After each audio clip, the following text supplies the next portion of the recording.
tech and we go on the road for a look at what lies behind the headlines of today and what will likely be the headlines tomorrow. We need more transparency. Oil and gas is still important. They said every citizen should be investing in the market. Accelerate progress in all fields of science. Watch Wall Street Week right here on Bloomberg. More than what you need to know, it's what you need to think about.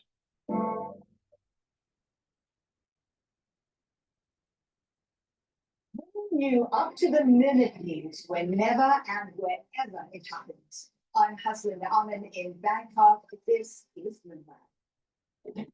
What is going to be the consequence for U.S. markets? They're obviously deep in the European earnings season. Take a look at how we're faring when it comes to Asian markets. The Middle East. Hello, this is DrPaulCottrell, and I'm doing this live stream on October 28th. I will also release this on the multiple channels that I have. I have YouTube, Brighteon, Bitchute, and Rumble. All the links are in the description of this video. Please click the links and subscribe to all my channels. In addition, you can follow me on TikTok, Substack, Patreon. You can also follow me on X and GETTR. So please help support the work that I do. All these videos are for free. Ask your social media to follow me and subscribe. If you like the free content that I provided, all this content is for free. I have thousands of videos for free giving you my perspective on the news and what's going on in the markets and how to navigate them and how to improve your health and wellness. Please help support by donating. You can donate through Stripe, PayPal, or buy me a coffee on my website, the-studio-reykjavik.com. You can be a paid member to my Substack and Patreon channel. Those are great ways to help support the work. And better yet, get the great products that I offer. I have ebooks, I have course material on immunology and pulmonology, and you can also purchase the very high quality supplements to slow down the aging process and to boost up your immune system. If you follow my advice, and this is what I do to slow down the aging process, if you follow my advice, you're gonna get healthy.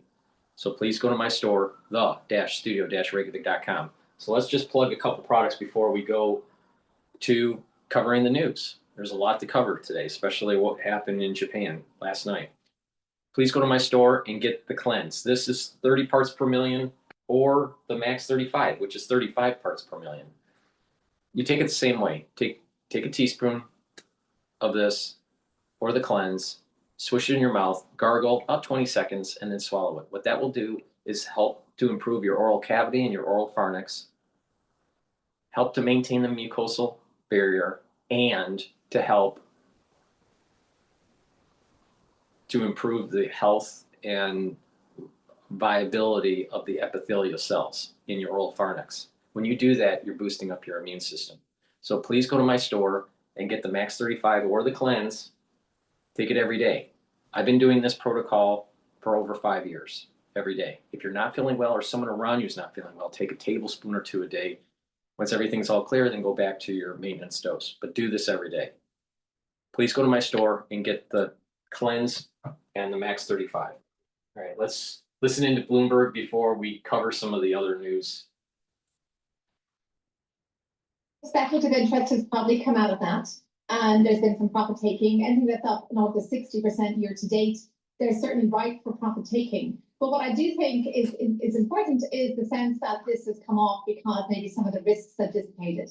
And the risks, I think, are more macro risks around goals, such as the debt, etc. So not something that has really gone away at this point. All right, Ethan, we'll have more coming up after the market open. That's Moneta, Chief Global Market Strategist, Ethan Devitt.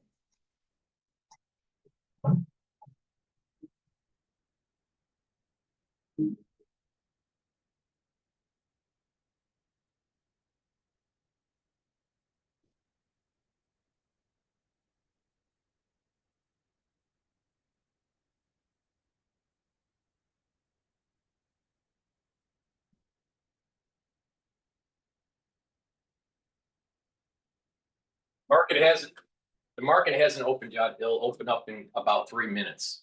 The futures are at about 6,925 the last I looked. So the S&P 500 year-end target I still have at 6,800 to 7,000. Now I'm going to probably up that target a little bit and say that the low bound of that will be about 6,850 to 7,000 range. But the point here is I'm concerned as we go into December that Trump states something that may be market negative dealing with tariffs. So we have to be vigilant.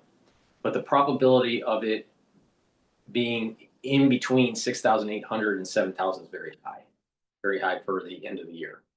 Now, if you've been listening to me, when there was the major sell-off in April, where the market went down to about 4,830, and you started putting in money, you made quite a bit of profit. So this is the reason why you need to listen to me. All right. So S&P 500 is on a tear, and it's most likely going to be at an all-time high at the end of the year. Now the question is with that market structure, that price structure, and what's going on internationally, economically, and geopolitically, we need to reevaluate to see what will happen in Q1, Q2, Q3 of next year. All right. But most of the investment houses are not going to want to close out the year in the negative. So the chances of a major sell-off by the end of the year is becoming very small, exponentially smaller by the day. So it behooves them to close out the year really well, so they'll have marketing materials for next year to try to get new clients. So this is the game that's being played right now. But we have to be very careful because Trump could say something about tariffs and you could have a 1,000 point sell-off in the Dow. You could easily have 100, 150 point sell-off in the S&P 500. So we have to be vigilant on this. Please go to my store, the-studio-reykjavik.com, and get the great structural nano silver soaps that I have. You can get it in lemongrass, charcoal tea tree. You can also get it in peppermint and in lavender. Get a couple bars for your household, very high quality. It's made from structural nano silver. These are the bars that I use every day, and help with your health and wellness.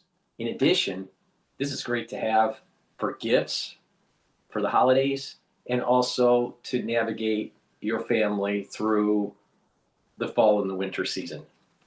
So please go to my store and get the great structural nano silver soaps.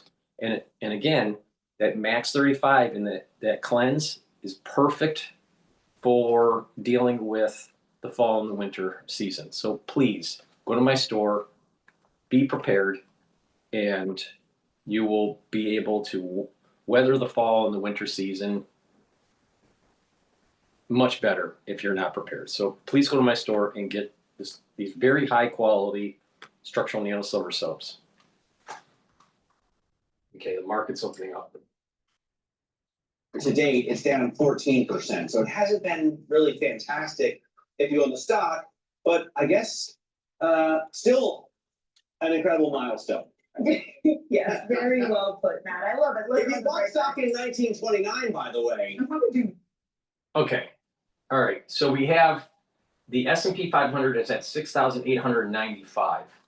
Okay, so it's 6,895. Futures are pointing at 6,925. You got to remember the futures market is always a little bit higher than what the cash market is. So throughout this week, most likely we're going to be testing that 6,900 mark. So in the immediate term resistance level, it's 6,900.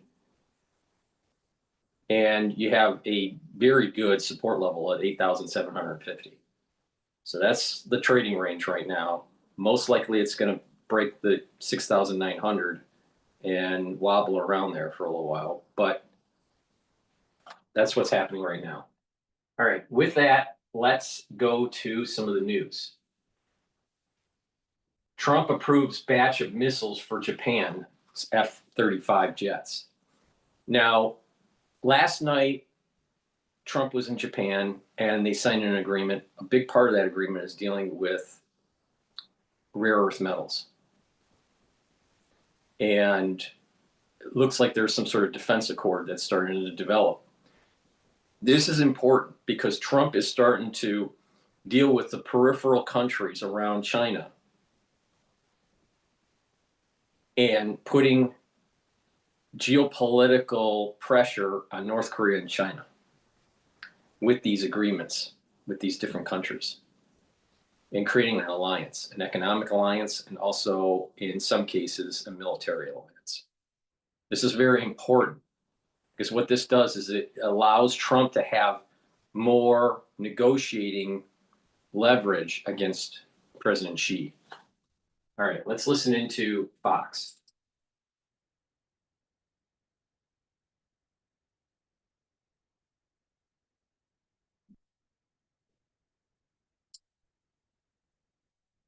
Would you spend 100,000? No matter what challenge comes our way, no matter what danger we face, we hoist our great American flag very, very high. We race into the waves and we rally to that immortal battle cry of the American sailor. Damn the torpedoes. God bless Japan. God bless the United States of America. And God bless our Navy. Thank you, everybody. Thank you. President Trump just moments ago speaking to service members at the Yokosuka Naval Base, celebrating our military and his wins for the American people during his trip to Asia. The president now expected to head to a reception with business leaders later this morning to wrap up his time in Japan before he heads to South Korea for that crucial face-to-face with Xi Jinping. You're watching Fox and Friends first here on a Tuesday morning. I'm Todd Pilot. And I'm Carly Shimkus. Doug Levator has all the breaking news overnight from President Trump's remarks. And alongside Japan's new prime minister. Both force and friendship on board the U.S. aircraft carrier George Washington this morning, appearing at one point alongside Japan's new prime minister. Woman. That's right. This woman is a winner. So, you know, we've become very close friends all of a sudden because their stock market today and our stock market today hit an all-time high. That means we're doing something right. But the cherished alliance between the United States and Japan is one of the most remarkable relationships in the entire world. The president at one point brought up Naval Air Crewman Third Class James Bacall onto the stage. During those remarks, Bacall helped find and rescue 3 missing Navy divers off the Japanese coast 2 years ago. Trump also honoring all of the service members there. We do make the best weapons, but if you don't have the right people to operate those weapons, they don't mean much. Despite that, as Commander-in-Chief, I never forget that our ultimate strength does not come from equipment. It comes from the men and women of the rank and file. That's true. It comes from you people, incredible people. Incredible people. And there you see a live picture from Tokyo, where we expect Marine One to land shortly. Along the way in this trip, there was talk of Japan buying a new fleet of Ford F-150 pickup trucks, as well as new defense business for the U.S. I'm delighted to report that I've just approved the first batch of missiles. You saw a couple of them coming down with me. I hugged them. We need them. They're the best in the world. Nobody has them like we have them. They all want our missiles. That's the problem. Everybody wants them. But it's the first batch of missiles to be delivered to the Japanese self-defense forces for Japan's F-35s. And they're coming this week, so they're ahead of schedules. And from Japan, the president will travel to South Korea, where he is expected to meet with Chinese President Xi Jinping. A lot hinges, of course, on that meeting as far as trade talks are concerned. But the president also says he is open to sitting down with North Korean leader Kim Jong-un. There's no guarantee that's going to happen, but what a thing that would be. Todd and Carl. Doug Levator live for us this morning on the right-hand side of your screen, while on the left-hand side of your screen, Marine One either has landed or is about to land. It's a little bit tough to see because, again, it is night over there. Let's bring in Gatestone Institute senior fellow Gordon Chang. Gordon, obviously, we just played a number of clips from Donald Trump's speech to our Navy. That was very exciting. It was very motivational. It was very, I would dare to say, somewhat threatening to China. If I heard that and I'm Xi Jinping, I'm thinking to myself, wow, we have a military that is ready to go. We are on our game, and that could be a force if, China decides to get a little bit creative with Taiwan. Does President Trump now have the upper hand going into Thursday's meeting with Xi Jinping in light of the trade deals, in light of that speech we just saw in front of the Navy? The United States has much more leverage over China than China has over us. And yes, a lot of Americans have talked about rare earth dependency and pharmaceutical dependency, but China needs the American market. It has never been more trade dependent in its history. And this deal that we have been told about, a framework, is essentially a 1-year truce, maybe a little bit less, maybe a little bit more. But the point is, we are using that time much better than China. Matter of fact, China is doubling down on industrial policy that makes it more dependent on exports, which means more dependent on the US. So this is going to be a very good year for America. Yeah, we're watching Marine One as it's about to land in Tokyo. Next on the president's agenda today is he's going to attend a reception with business leaders. That's supposed to happen at 6 o'clock this morning, our time. And then after he is finished with his trip to Japan, he gets to South Korea, Gordon. And there, the country is expected to lean into the fact that they plan to help President Trump in the United States with its mission of building more ships and building up our Navy. How important is that, given the size of China's Navy? Well, the US Navy has a management problem, and it's had it for about it. Let me just interject here. The S&P 500 is at 6,886. Again, the resistance level short term is 6,900. The 10-year yield is below 4% for the bond market. So that's very positive in the sense of the negative correlation between bonds and equities. Also, we think that the Federal Reserve is going to be lowering rates this month, maybe a 1/4 point. I don't think it'll be a 1/2 point, but if it is a 1/2 point, then that'll be even a further acceleration on equities. But I think that there's a high probability of a 1/4 point reduction by the Federal Reserve. So that's also helping to bring down the yield curve.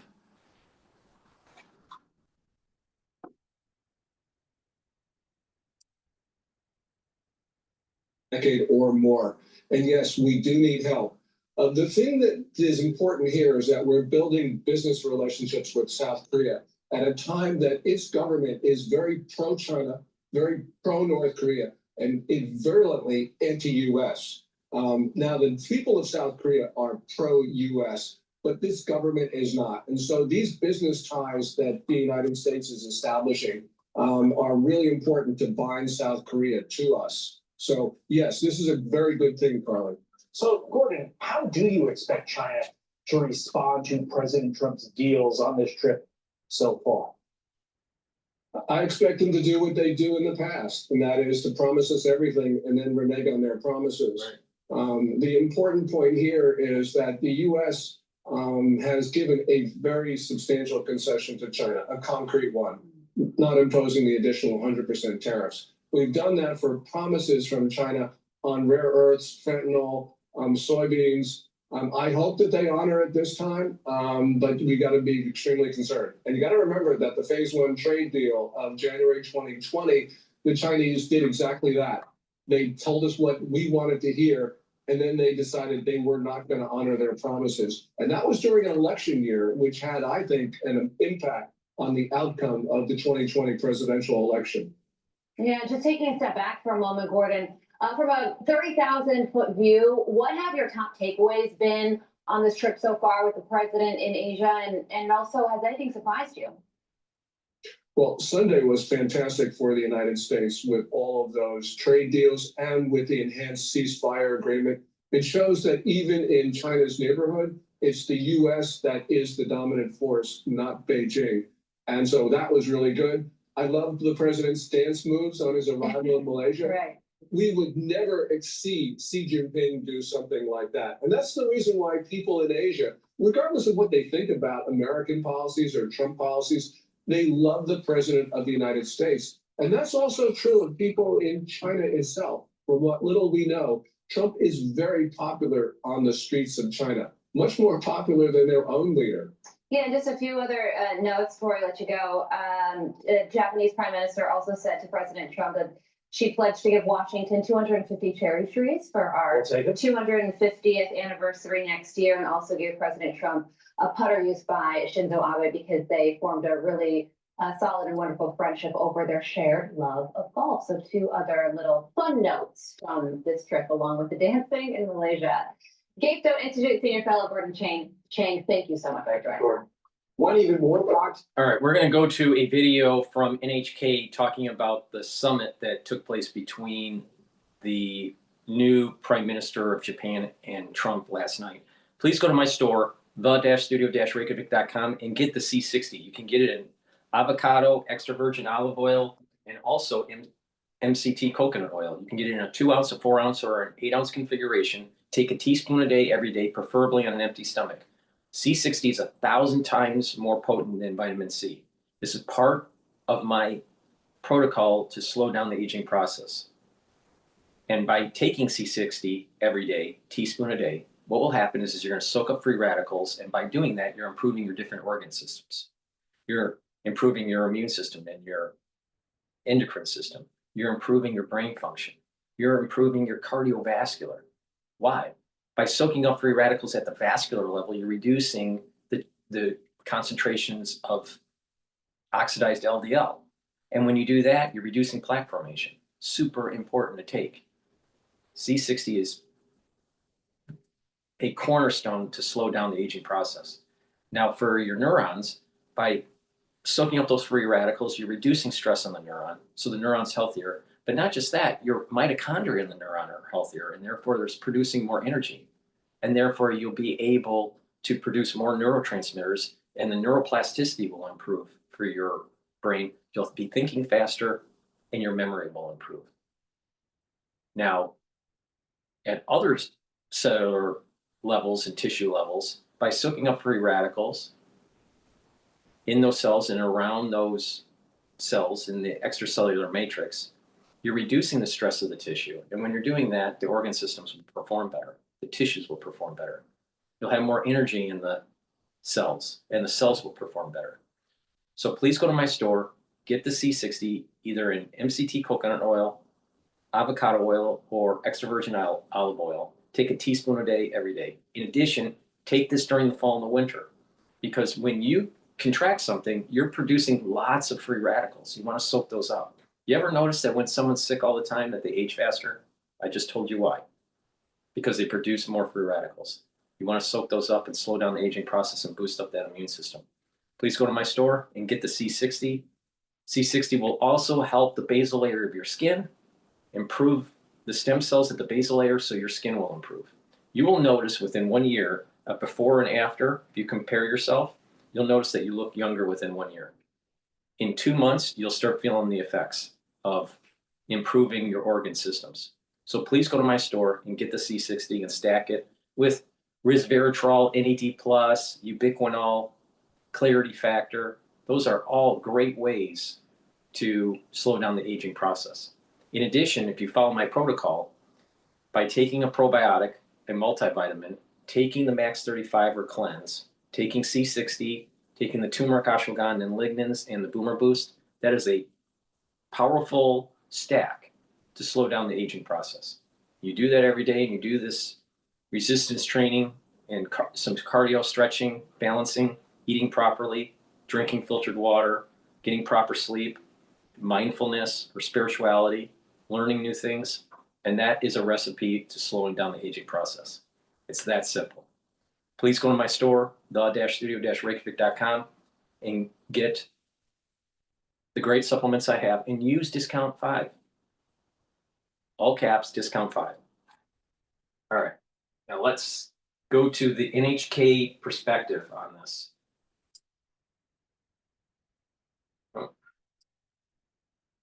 Also supporting it across. No matter what challenge comes our way, no matter what danger we face, we hoist our flag. There it is. For more on how it went, I'm joined now by Sugiyama Shinsuke, he's a former Japanese ambassador to the United States and served during Trump's first term. Thank you very much for coming. Good to be with you this afternoon. Thank you. Well, Trump and Takaichi have met. They did not release a joint statement today, and they did not hold a joint news conference. But does this say anything? That surprised that did surprise me. I watched it last night. I was surprised there was no joint statement and no questioning from the reporters.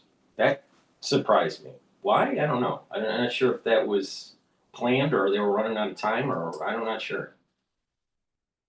Not a big deal because for today, I think the schedule is very tight, including this shown meeting with the team families. So, and on top of that, I think they spoke very well in front of the camera in the Akasaka Palace at the first couple of minutes or more than a couple of minutes or something. So I don't think that's not a big deal.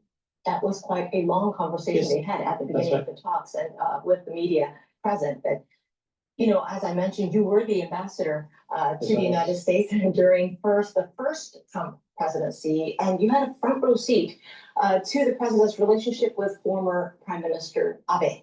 So what approach do you think Takaichi should take if she wants to keep this relationship on a good track? Yeah, first of all, one thing which I can tell you for sure is that former Prime Minister Abe Shinzo had a very, very excellent personal relationship with this US President Donald Trump.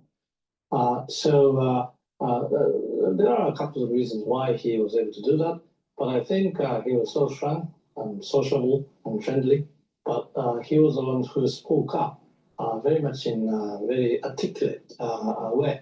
So I think as long as current first female leader, Prime Minister Takaichi, is able to speak up by herself, be herself, and then be very much precisely trying to say what she would like to say, I think that's something that POTUS would love to listen to. You suggest then that Takaichi be very articulate, Yes, be direct with what she wants to say. that's right. And then, of course, on top of that, Prime Minister Takaichi was former Home Minister or something at the time of the former Prime Minister Shinzo Abe formed the cabinet. So everybody knows that she has been rather close to the former Prime Minister Shinzo Abe. She will benefit from that relationship. Let's go into some of the things they tackled during this summit. Japan has been working to boost its defense spending, and Takaichi is saying that she plans to speed it up. Trump seems pleased with these moves. He appreciates Tokyo buying American equipment. How important is defense spending for this relationship? Well, I do believe that it is very important.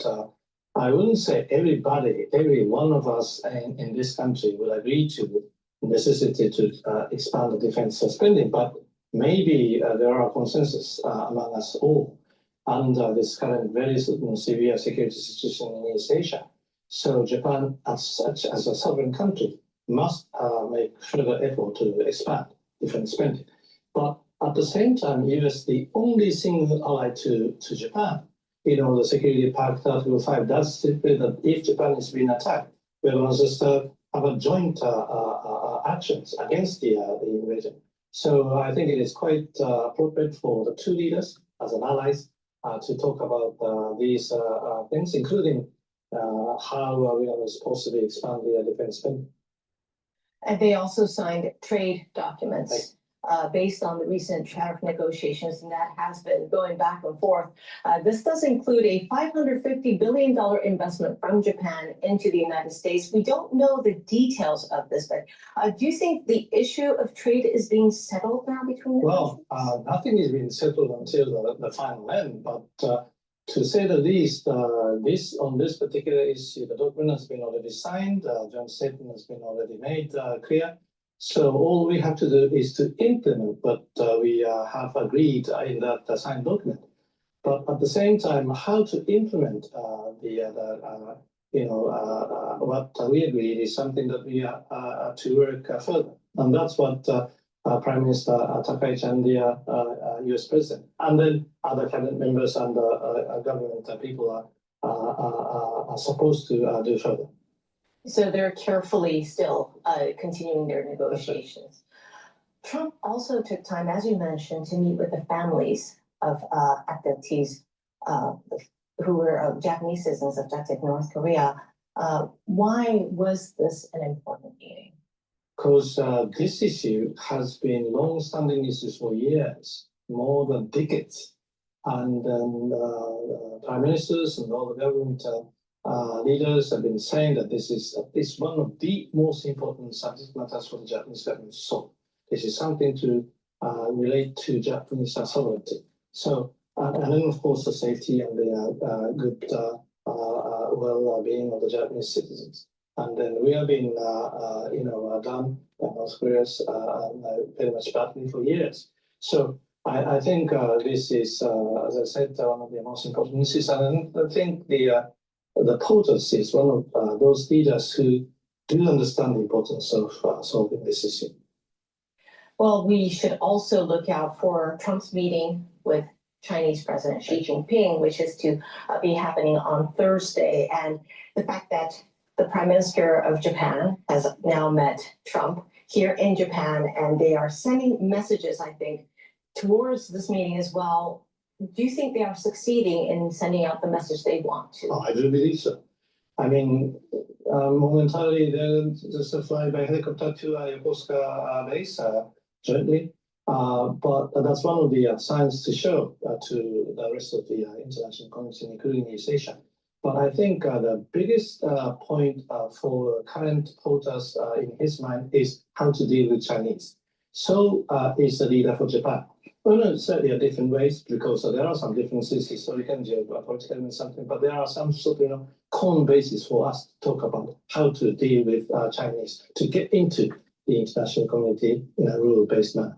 So showing that this current relationship between Japan and the United States is very strong. Yes. Does this benefit both sides as they go and meet? I think so. I mean, of course, the pressure as well as dialogue both are necessary, but we must show some of their strength and power to let them be engaged further, to come to with us to talk further. Thank you very much for your insight, former Japanese ambassador to the United States, Sugiyama Shinsuke.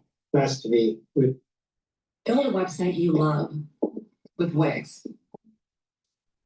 For your words, create your brand.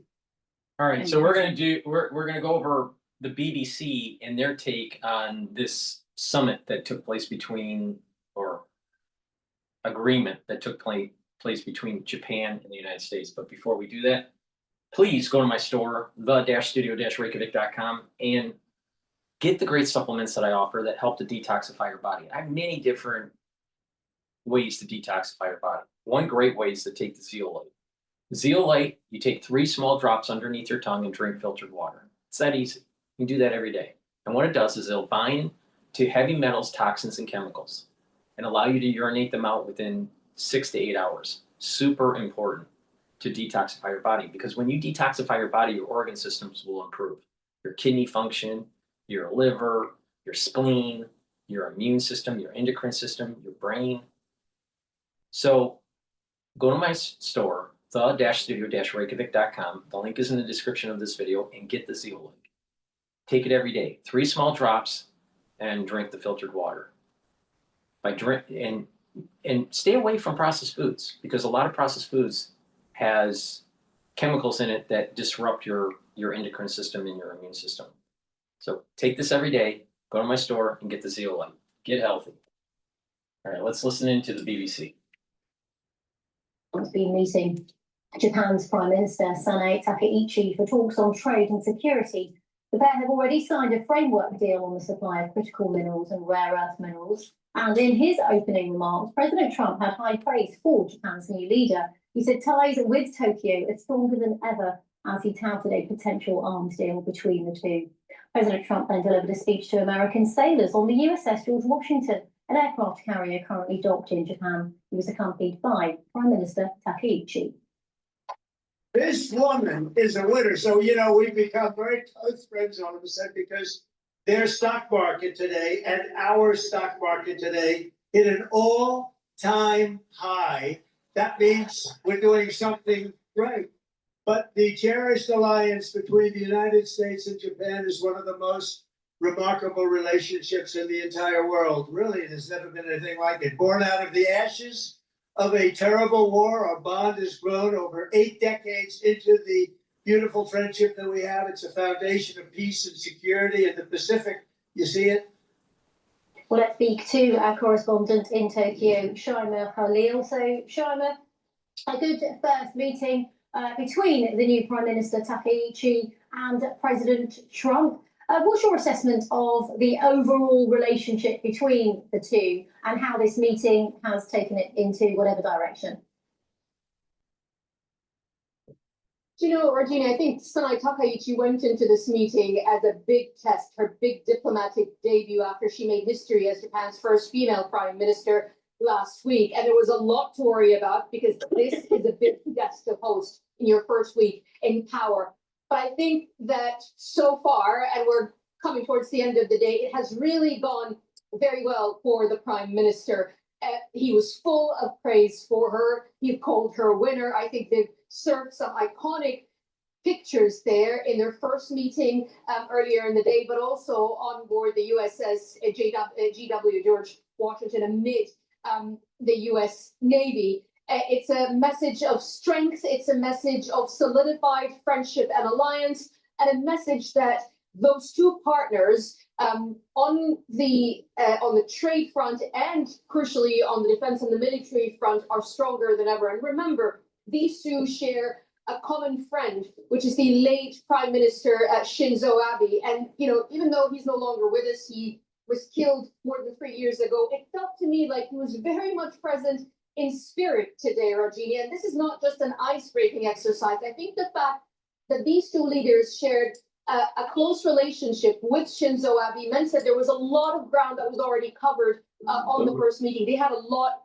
in common. I think when it comes to Donald Trump pushing for more military spending from Japan, he's pushing an open door. But I think despite the pleasantries and a very positive day so far for the Prime Minister, Sanai Takaichi, there's going to be some tough decisions for her to make when Donald Trump pushes on trade, especially more access for the United States in Japanese markets, in the car market, in the agriculture market.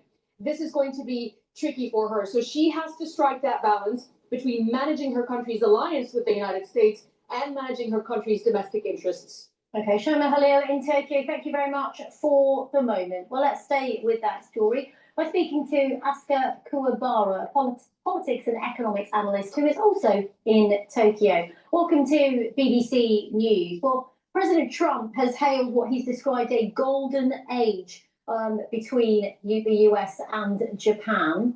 How would you define that golden age right now then? Arma mentioned that the beginning of the discussions between Trump and Takaichi has been anything but successful. They were praising each other, commenting all the positive things, including the ties with Mr. Abe Shinzo, who was close friends of Donald Trump, as well as successor of Ms. Takaichi. So I believe that this created the fundamental of the strong relationship between the US and Japan. And we will see how that goes along the line, especially when it comes to the trade deals. Yeah, let's talk about the trade deal in a second, but let's talk about this rare earths deal that they signed. How significant is this in your estimation? I believe that both Mr. Takaichi and Trump have shared view on China. They both want to show a strong stance against China, and agreeing on the rare earth deal with between Japan and US definitely helps them to strengthen its relationship.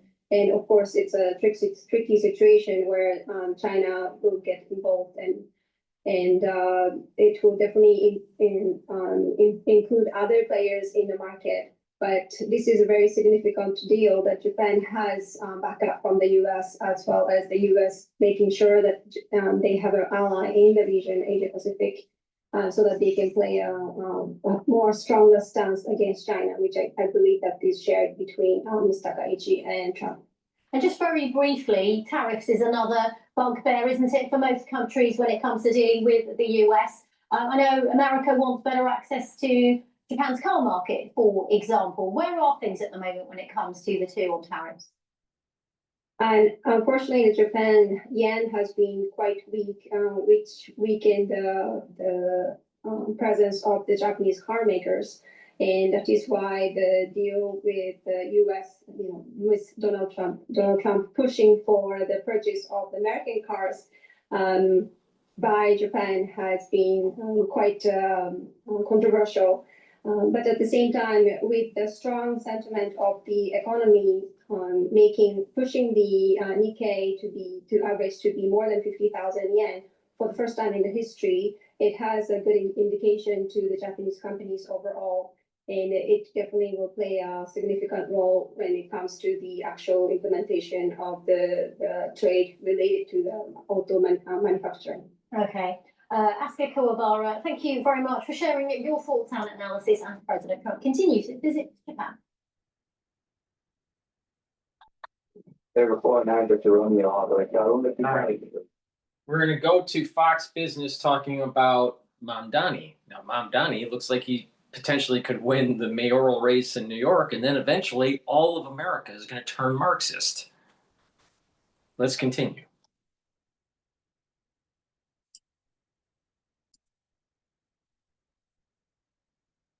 Alexandra Macedo is a California Assemblywoman. Siaka Masakwa, Fox News contributor. Thanks to both of you. Alexandra, start with you. This started to sound like California. New York City started to sound like California. One of my things here, this is a great line. We didn't have the clip, but Mamdani was lamenting the fact, this is at his rally yesterday, he's sort of getting very emotional, that his aunt couldn't afford, was fearful about being in the New York subways after 9/11, wouldn't wear her hijab, and was worried about, being. Russia says it has success. The whole thing was a lie. His aunt was living in Tanzania, never was in New York City in the first place. I mean, that's the kind of nonsense that he's pulling out as this thing goes down to the wire. What do you make of this story? What I make of it is I don't understand politicians that don't think they're going to be fact-checked at some point. And how dare you lie about something when in the not so distant past we had a woman murdered on public transit because our public safety needs some checking, which is exactly what's happening. And then Mamdani's now calling on defunding the police and calling them names and criticizing them.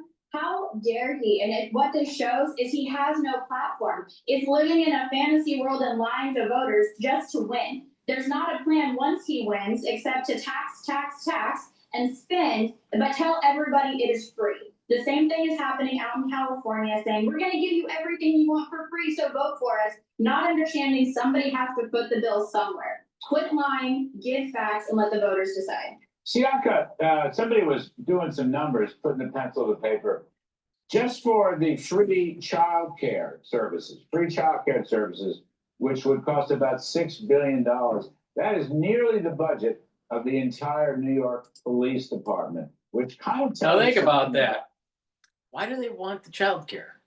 Think it's for the citizens of New York, the ones that are here legally? Most of them don't even have kids. No, it's for the illegals because they bring their kids with them. Priority, does it not? Yes, it does. Actually, to the point that he said before that the police is the problem and he wants to pay for the child care. Imagine this. You remove the police, which they want when you talk about Marxists, and now your kid, and it's so crazy to watch people applaud for the government to raise their kid earlier and earlier. And once they're able to get into those New York schools that are about 90+% liberal leaning, if not just liberal, far left itself, now you're training those kids to become worker bees and actually away from the American dream, which is to own your own lifestyle and own your own business. And these people want. It's a good point that he's making. You have the plebs, the proletariat, and you have the bourgeoisie. Now, they want children coming out of these schools, going to universities, and coming out as Marxist, and they just want to pull down the bourgeoisie. They want to destroy entrepreneurship. They want to control the manufacturing. They want to control the means of manufacturing, the means of production. They want to take away your property rights. But Plato warned us of this long time ago in the Republic, and said, beware of the plebs. Beware of them rising up and not having some sort of ethics or virtue that would make the city state, in those times everything was run by a city state, the city state to be effective.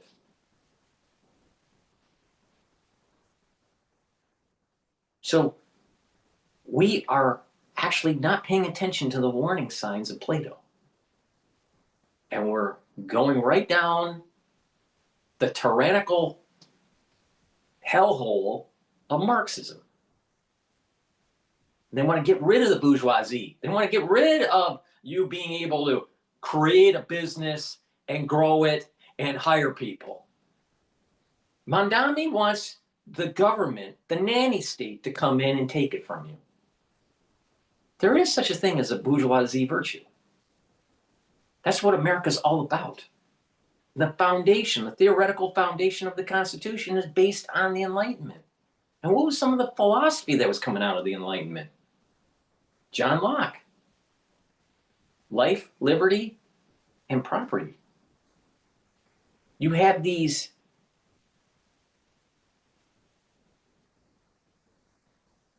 the essence of a society to be productive is by giving its citizens, through inalienable rights endowed by our Creator, not by man, life, liberty, and property. Now, Benjamin Franklin, really smart dude. He had an honorary doctorate. So it's really Dr. Benjamin Franklin. But Dr. Benjamin Franklin said this. You know what, Jefferson? Let's not talk about property. Let's take it even one step further. Pursuit of happiness. Elevate it even farther. So it's life, liberty, and the pursuit of happiness. That's what our founding fathers created. And they built off of what John Locke wrote during the Enlightenment. This idea that our rights of life, liberty, and the pursuit of happiness, and property ownership as being a subset of that, is given by God, not man. So why the hell are we allowing Marxism to come to New York through some bullshit guy that doesn't have any fucking experience, taking away our property rights and the bourgeoisie virtue? Let's continue. That's what he's trying to set up with this childcare scam. And he's attacking, I mean, they're really spending a lot of time attacking billionaires. You know, he singled out a couple, my friend Ken Langone, for example, being one of them. I mean, that's really just, that's kind of the socialist, you know, socialist. That's great. Soviet supermarkets attacking billionaires, free everything. And this is the problem with Marxism. It's not part of the Enlightenment. It's actually a postmodern thing. It's dark and dreary. It's all about relativism.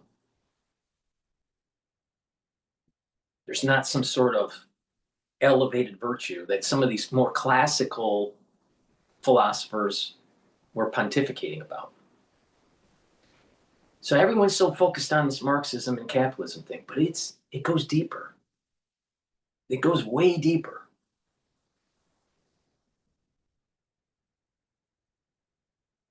Marxism is basically saying that it's okay for a democracy, the mob rule, to take away property. Yet our founding fathers said, well, wait a minute, we want to take the lessons learned from Plato and the Republic and say that we need to have a constitutional republic so property rights are protected, even if the majority of the masses want to take it away. because Socrates was warning everybody, beware of the plebs. Because in the mass, they're not that smart. Beware. And that's exactly what we're starting to see in New York. And if you want to use like a comparison between what was going on in Greece with the city-states and let's say London and New York or Madrid, these cities are such economic engines that they act as if they are a city-state. So Marx is saying we should be able to control the means of production. Why? Because the bourgeoisie is making too much money. But yet, if you look at the long trajectory, the life expectancy, the number of goods and services that the middle class has is far more now than it was 100 years ago. People live in middle class, not middle upper class, middle class lifestyles and have food security that they didn't have 200 years ago. You're living like a king. Some kings lived a little more opulent than others, but the point here is that through 250 years of development, life expectancy and security, physical security, is far better than it ever has been. So what's Marxist beef? What's Marx really complaining about? Okay, other people are making more money than the plebs. So it's about relativism. See, I said it's much deeper. It's relativism. And to justify taking it away, those rights that John Locke is talking about, life, liberty, and property, and what our founding fathers expounded on with life, liberty, and the pursuit of happiness, no. Marx is saying those rights are not given by God. They're given by man. And if they're given by man, we can take them away. And that's exactly what our founding fathers were worried about. And that's why they said these are inalienable rights. So anyone that's promoting Marxism, you're anti-Constitution. You're anti-Enlightenment.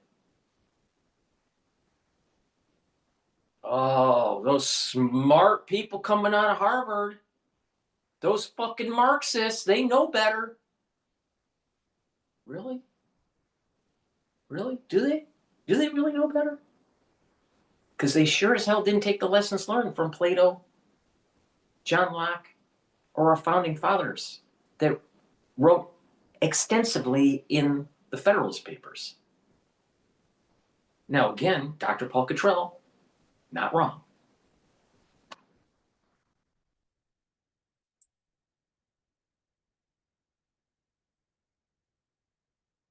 Alexandra, I mean, you think New Yorkers are going to do that? I know Californians are sympathetic to that. I always thought New Yorkers were a hardier lot.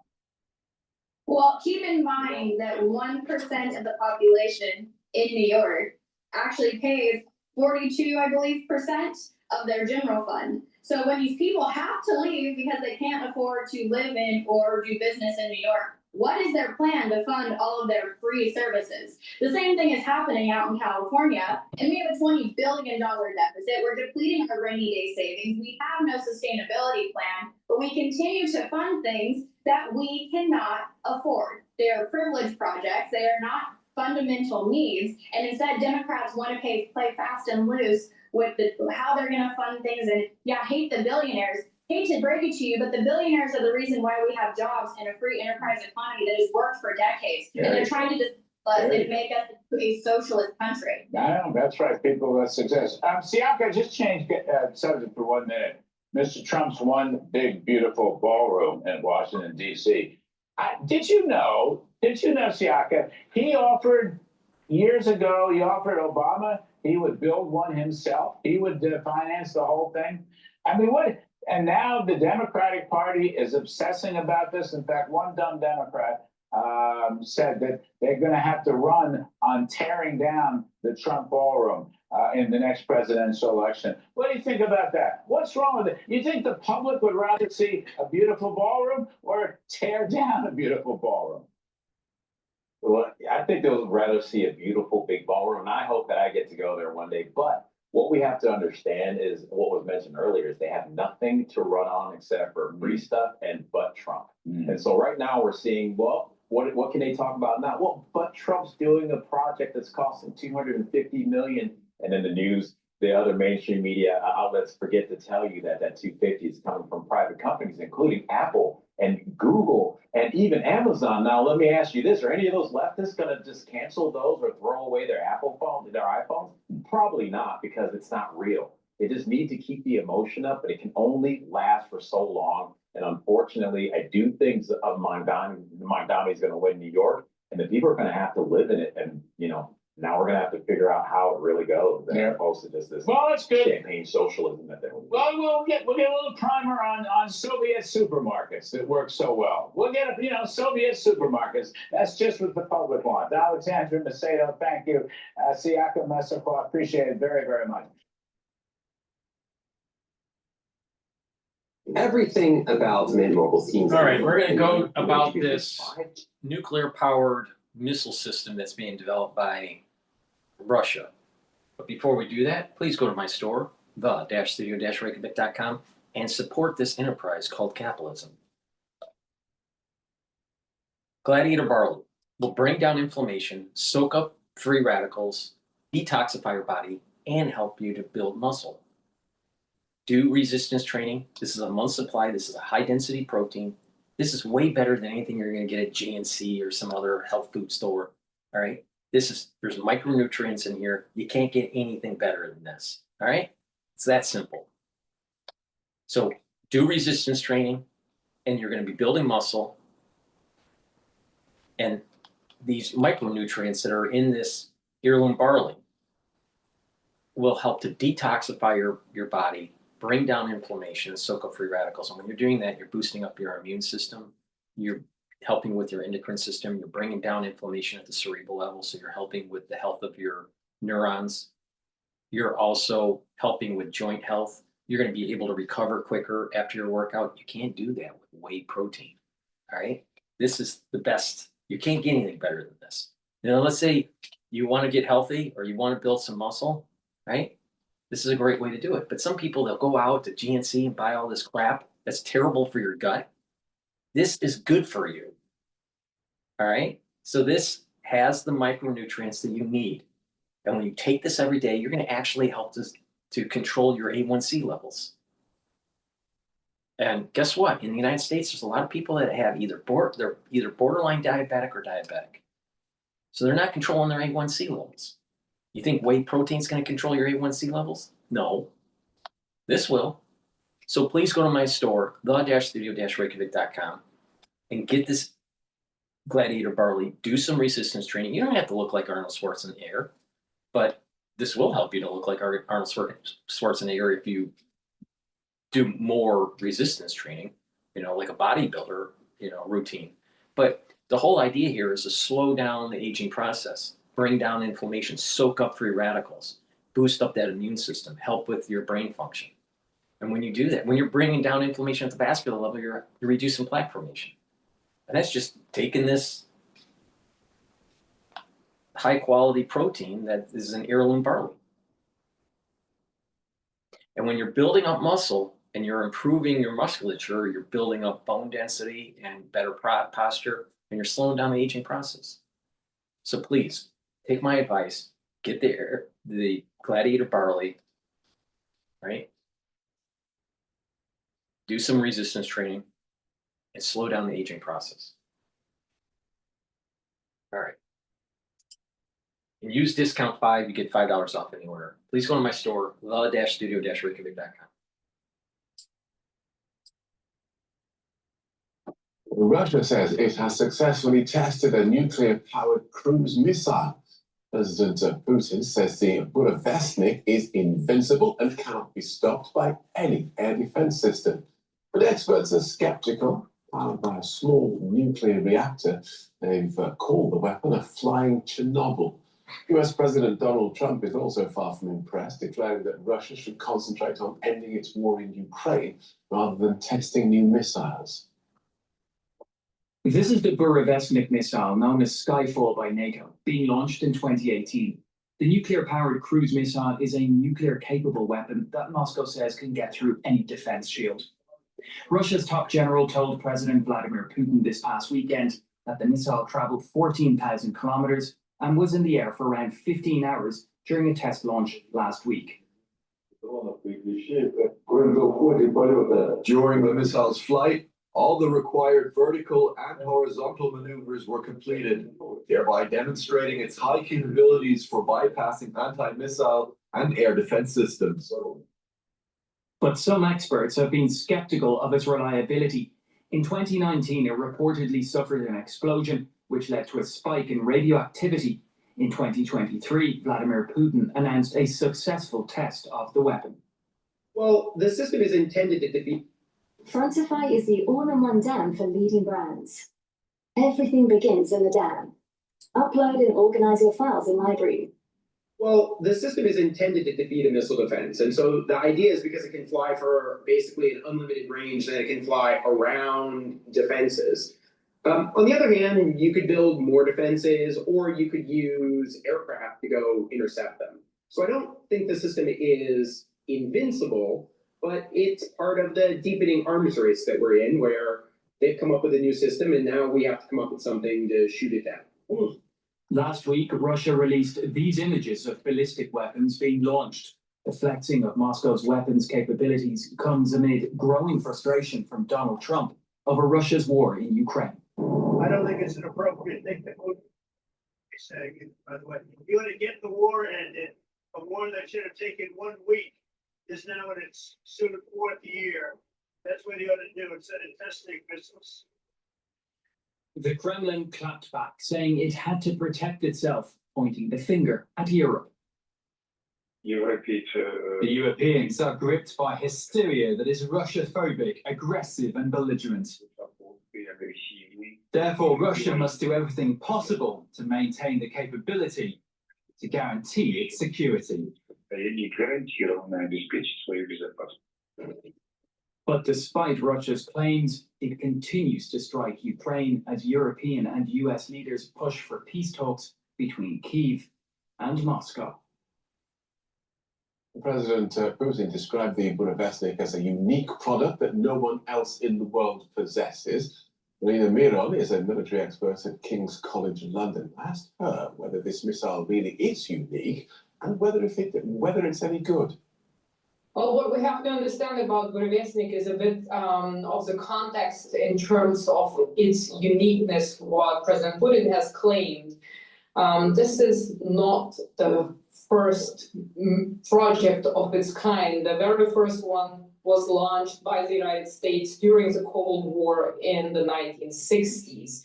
And it is believed that the Russians, or back then the Soviets, wanted to copy what the United States was doing. However, the United States had abandoned that project during the Cold War, and Russia has presumably continued working on this project. Also, there is nothing official. A lot of projects were shut down in the Soviet Union, especially prior to the collapse due to the economic situation.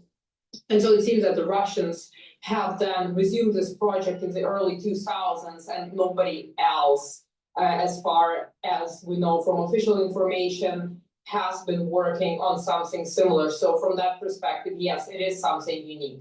Right. And as I understand it, what makes it so special is it's nuclear powered, not nuclear capable, nuclear powered. It can fly for a very long time and it can fly very low, which means that it's almost undetectable. But if I can put this in non-technical terms, back in the early days of 1950s, all right, the United States wanted to have a bombing force permanently in the air, run by nuclear power. So the Air Force was doing all this development, creating jet engines that ran on nuclear power.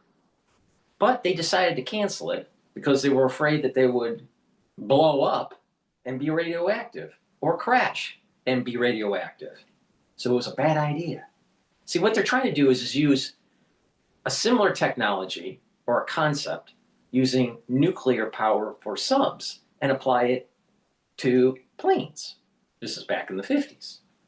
Thankfully, people had some common sense and decided not to do it. But the thing is that if you have missiles that are running on nuclear power, they can literally just fly around in the atmosphere for days, weeks, months, and then attack. How are you going to be able to fight that? Now, do I think that this capability is prime time for Russia? No. But this is a perfect example that I said yesterday. Putin didn't take the off-ramp.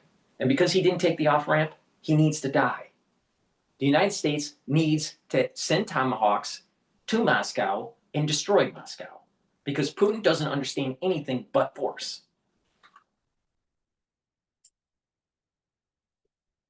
Downable. Why should it be unshutdownable? I mean, it is a problem to shoot down cruise missiles of any type because of their low altitude radars don't detect them in that range. But if this missile is detected, it can be shot down. The problem here is it can, because it has this small nuclear reactor engine, it can be in the air for a long time, and so it can approach its target from different directions. That's what might make it difficult. So detection would be a problem. Shooting down is not such a problem in itself, but detecting it would be problematic. Is this missile or something like it? If it's over your state and you shoot it down, let's say it's over, I don't know, Montana, and you shoot it down, you're going to have radioactive material all over a cattle field.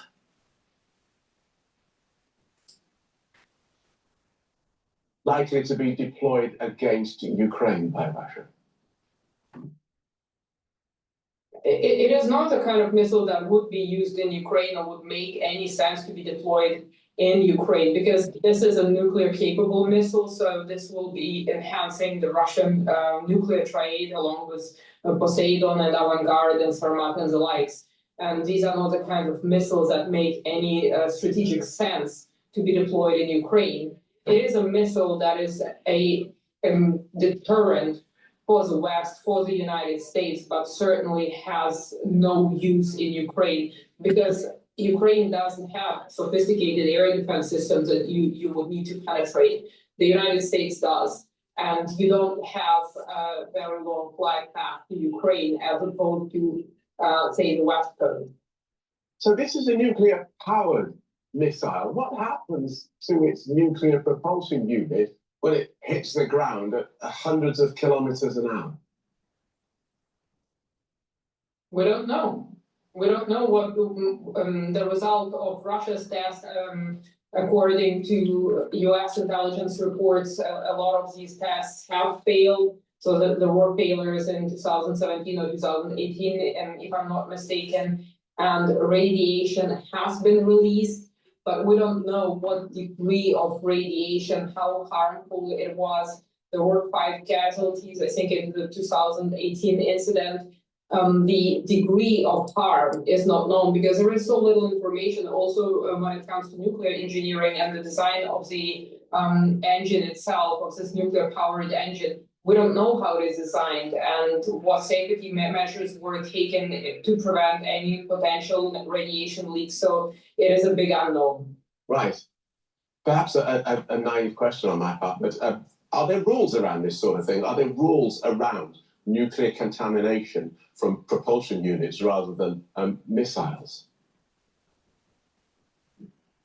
Well, as I mentioned before, there are guidelines that exist when it comes to nuclear engineering, be it engines, propulsion engines, be it nuclear power plants, in terms of how you design, so the design processes, safety measures that you need to take when you design something in order to avoid any potential pitfalls in the testing stage. But there is no ban on the use of such engines, and we do remember Australia purchasing nuclear powered submarines. Again, some countries don't like them, some countries don't like nuclear power, other countries use nuclear power and with a great degree of safety. So there is no specific ban on using nuclear engines now. A final word about the timing of the news of this, the proposed talks about Ukraine between the US and Russia about peace there. They crashed and burned last week, and then Russia announces this. So coincidence or just part of more gameplay? Well, what I think, you can't control the course or the competition, but you can control what you do next. Tiger?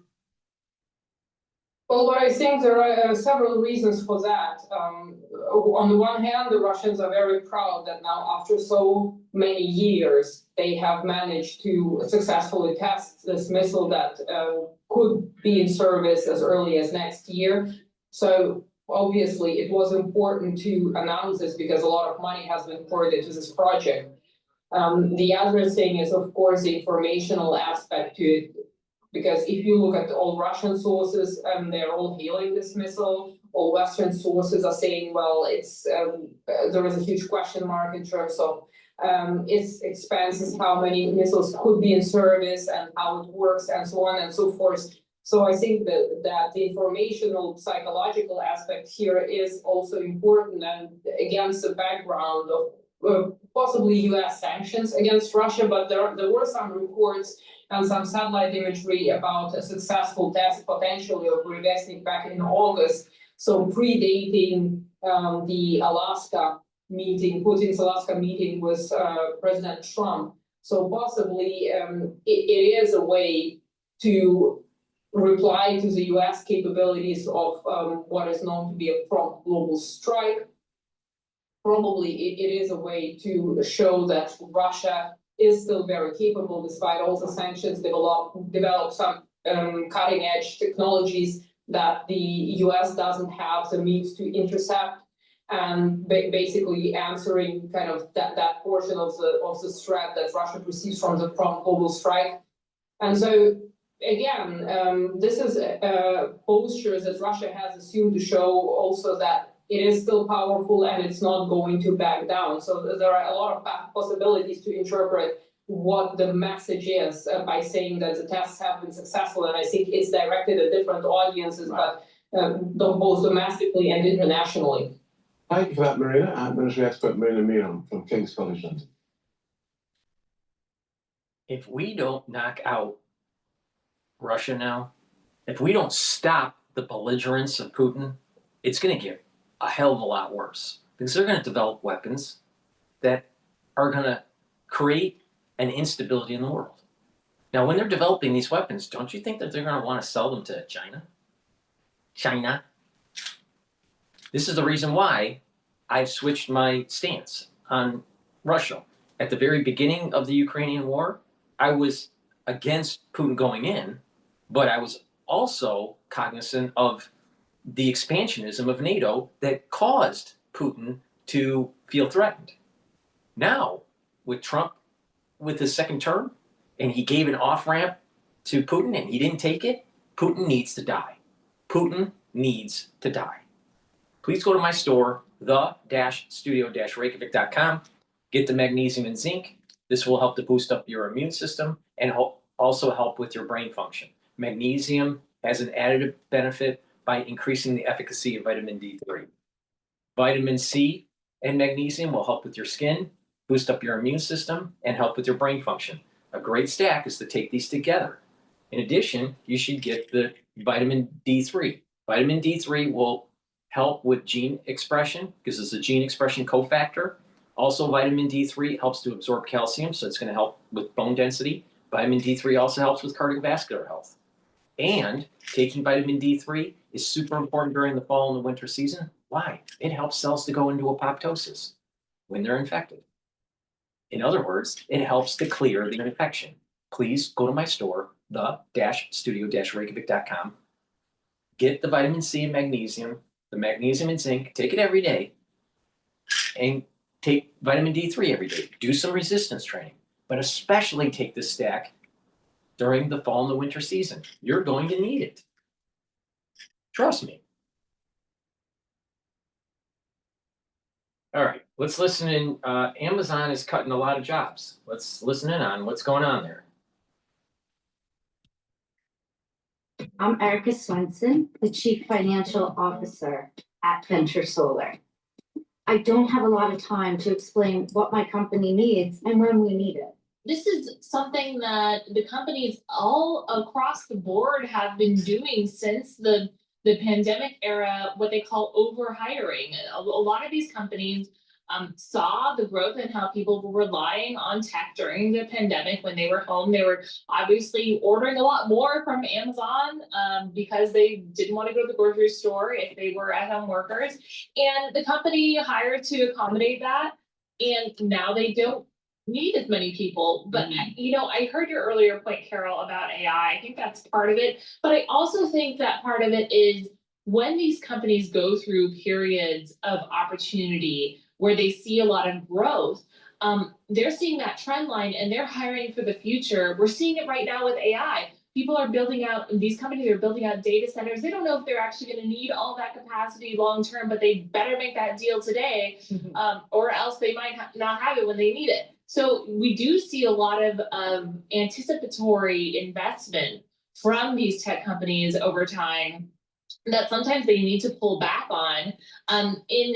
In big tech, we haven't seen as big a pullback as we have in the past few years since the pandemic. It's really been a change in the culture, this drive for efficiency, for reducing bureaucratic bloat. And it's not just line they're throwing out there. We are seeing my colleague Matt Day wrote a really interesting story I encourage everyone to read about AWS and how AWS was at the forefront of cloud, really inventing the market. And in the era of AI, they have fallen back in preference for startups. They had that big outage we talked about last month on this show. And some of the employees are attributing that to bloat, to this bureaucratic culture. Too many people working on the same things and things not getting done fast enough. So I think, although I hate to see people lose their jobs, I think that is where a lot of this is coming from, the idea that we need these companies in the age of AI to be working faster to try to catch the competitors. I see a headline like this, Sarah, and I immediately think back to the prominent other headlines that I saw in the last week about big layoffs or mid-sized layoffs at a tech company, Meta Platforms laying off 600 people who work in AI, and then Target retail, not necessarily tech, but Amazon straddles that, right? And we don't know details of these layoffs yet, but Target to cut 1,800 roles, 8% of its headquarters team. Taken together, is there a story with these three headlines? Well, I think that the Meta headline and the Amazon headline are certainly related because they're all attributed to this idea of trying to move faster, to cut a lot of the, maybe unnecessary workforce, maybe workforce that they do expect one day will be augmented by AI tools or are already starting to be augmented by AI tools. But like we've said before, we don't know if the AI tools are actually making people more efficient. That right now it's more of a hope that will be the case. Certainly in coding, it's had a big role. I'm not sure, because we haven't been able to confirm the report just yet. I'm not sure if these are roles in coding. When it comes to Meta and AI, it's really interesting because they are still shuffling around the leadership and therefore the direction of this very expensive super intelligence team that they pulled together over the course of a few months earlier this year. And it seems like that is something that could give the potential of a slowdown for that company, but a lot is riding on Meta's AI efforts. Both companies, Amazon and Meta, I think we are going to have a lot to learn from this week in their earnings, which are coming Meta on Wednesday, Amazon Thursday. So I think that is going to be very key. Yeah, totally agree with you that I feel like the earnings this week are a big deal to see that those AI investments are paying off. Hey, in the meantime, we're watching very closely what's going on with Qualcomm. They don't report until November 5th, but I'm looking at a stock, Sarah, that is up 12% at its highs, was up nearly 22% today. And this is after unveiling some chips and computers for the AI data center market. We know this is something that has made NVIDIA just on fire and at the center of the AI universe. What do we know about Qualcomm? Well, they already have a major customer for these chips in the form of Humane, the Saudi company. And so I think that is giving investors a lot of hope that this can not only give them a very strong position in the AI growth as an alternative to NVIDIA, but also help make up for some of the revenue lost by Apple, who was a major customer, going to in-house chips. So I think they see it as very positive for Qualcomm. Of course, this chip is also getting a lot of buzz for its ability to hold quite a lot of DRAM memory. So I think, anytime that someone can make inroads in chips versus NVIDIA, the stock market is going to reward it, but we'll have to see if they're able to take on some of those big tech customers over time, or what their customer base is going to evolve into if this becomes a big part of their portfolio.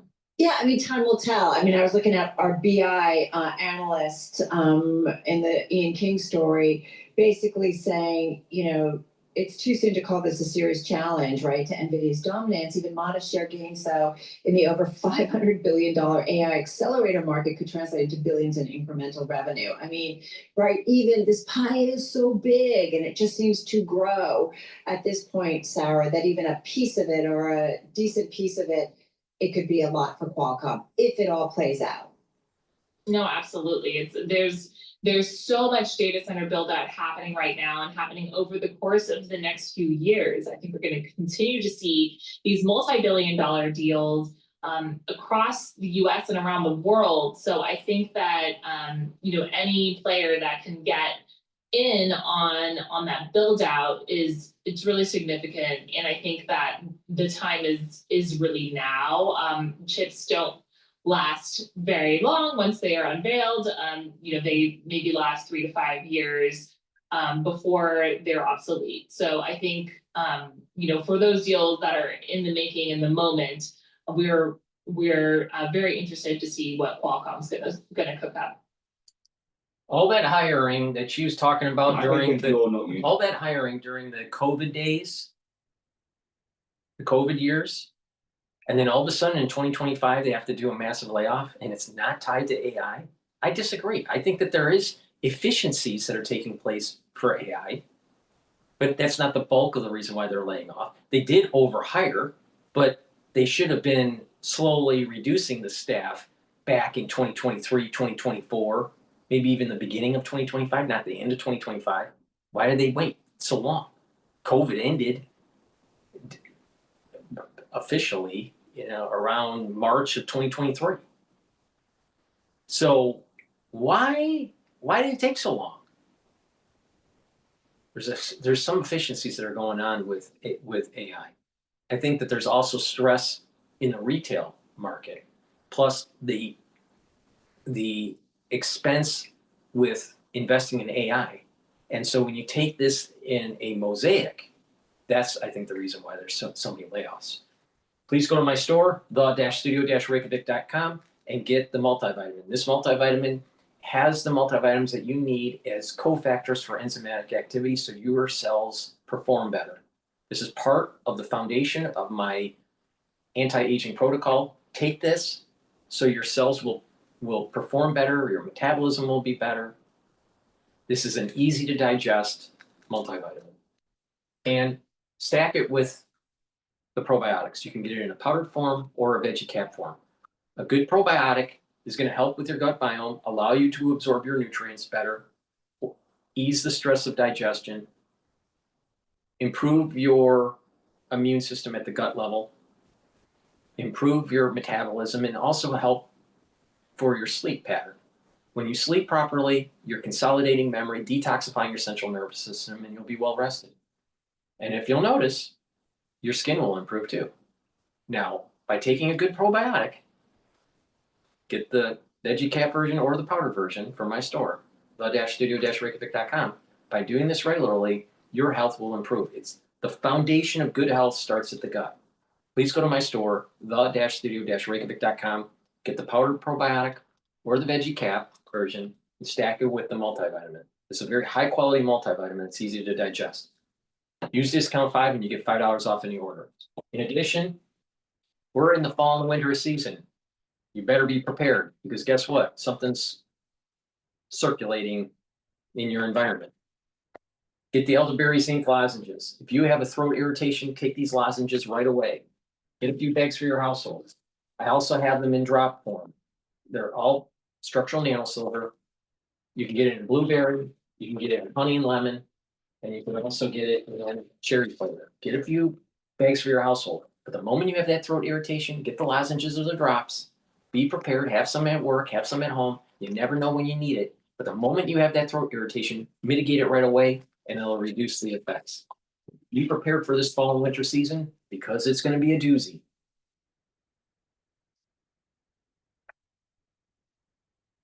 Here in New York City, we'll be picking between a socialist and a Democrat and a Republican. In New Jersey, Republicans are fighting to put the governor's seat red. It's been done before. While in Virginia, they fight to keep it away from Democrats. You love the way you say election. Yeah, you are so jealous. America's newsroom co-host Bill Hemmer Jones is now to break it up. Guys, great show, great audience. I love all of it. Everybody good today?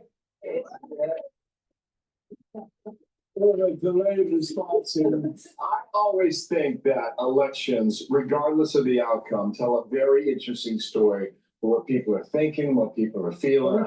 Yeah, it's like the after election report is just as interesting as the reporting leading up to it. But I think next Tuesday is going to be fascinating. And I know you guys will be watching, right? Late, deep into the night. Crying, maybe. In New York. Is there a sliver about when you look at the numbers? Yeah, I'm going to take you over the board here. Should I do that now? The poll that came out yesterday, and so we'll go ahead and show you. So come on, guys. Bill Hemmer, walk on Tuesday night. What we'll do is we'll be over here at the billboard, and we'll break down what's happening in New York City, and tell you what's happening in New Jersey, then in the Commonwealth of Virginia. This was a bit of a stunner yesterday. This is Suffolk poll, okay? Mamdani is below 44%. Cuomo's just ticking right toward 34, so it's a 10-point gain. The middle vote here, does it break or does it stay with Sleeve, or does Sleeve's number go higher? Don't know, but this is as close as Cuomo's gotten now during this entire election here, okay?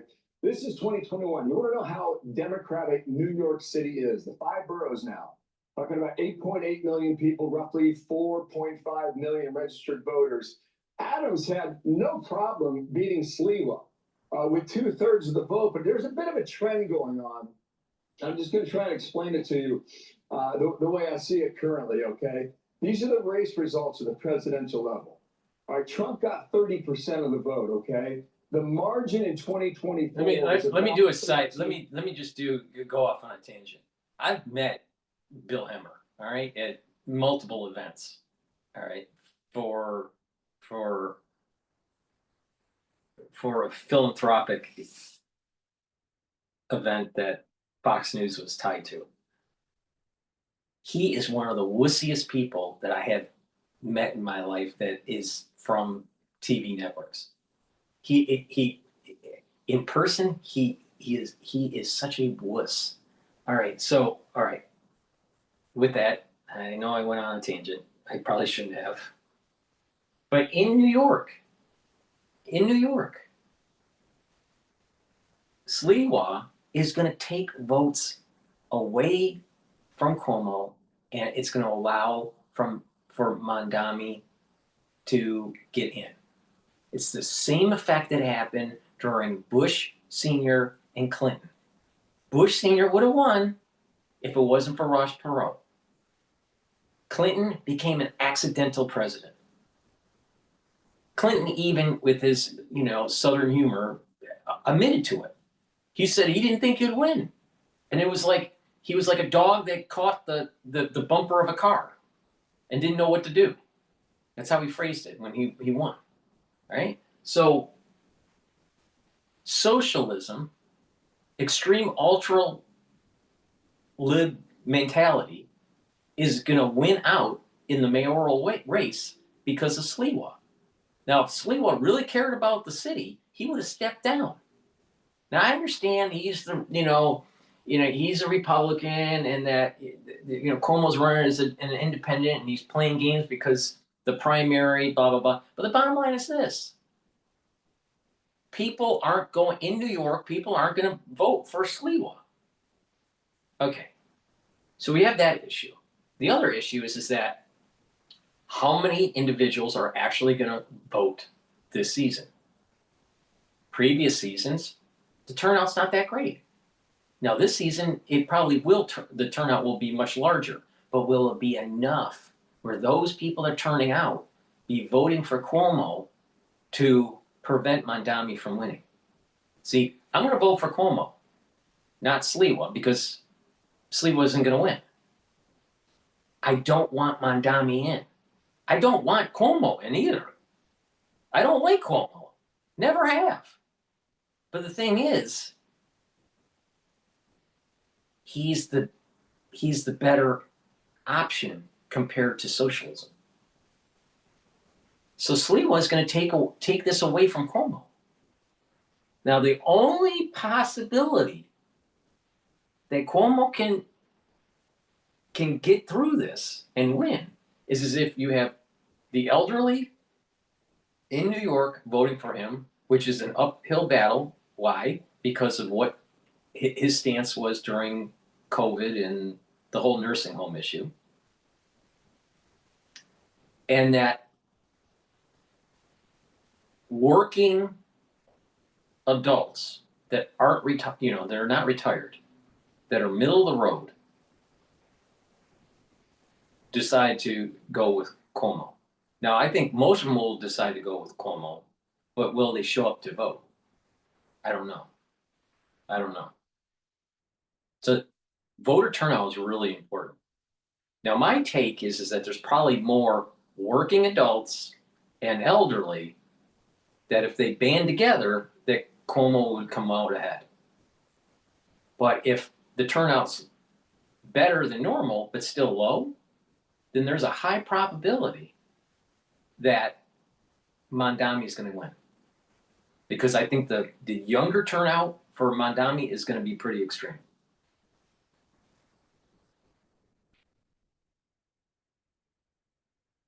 Points, but the margin in 2020 was 23. So we cut it by 10, okay? Just hang on to that thought. Hang on to that idea here, okay? This is Jack Chittarelli that is pulling against Mikey Sherrill, down 5 points in the state of New Jersey.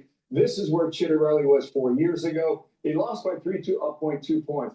A lot of Republicans in New Jersey thought it was a foregone conclusion that the Democrat was going to win. They did not think it would be this close. Republicans in Jersey are saying, you got to get the vote out on behalf of Republicans. They will say 400,000 registered Republicans did not vote.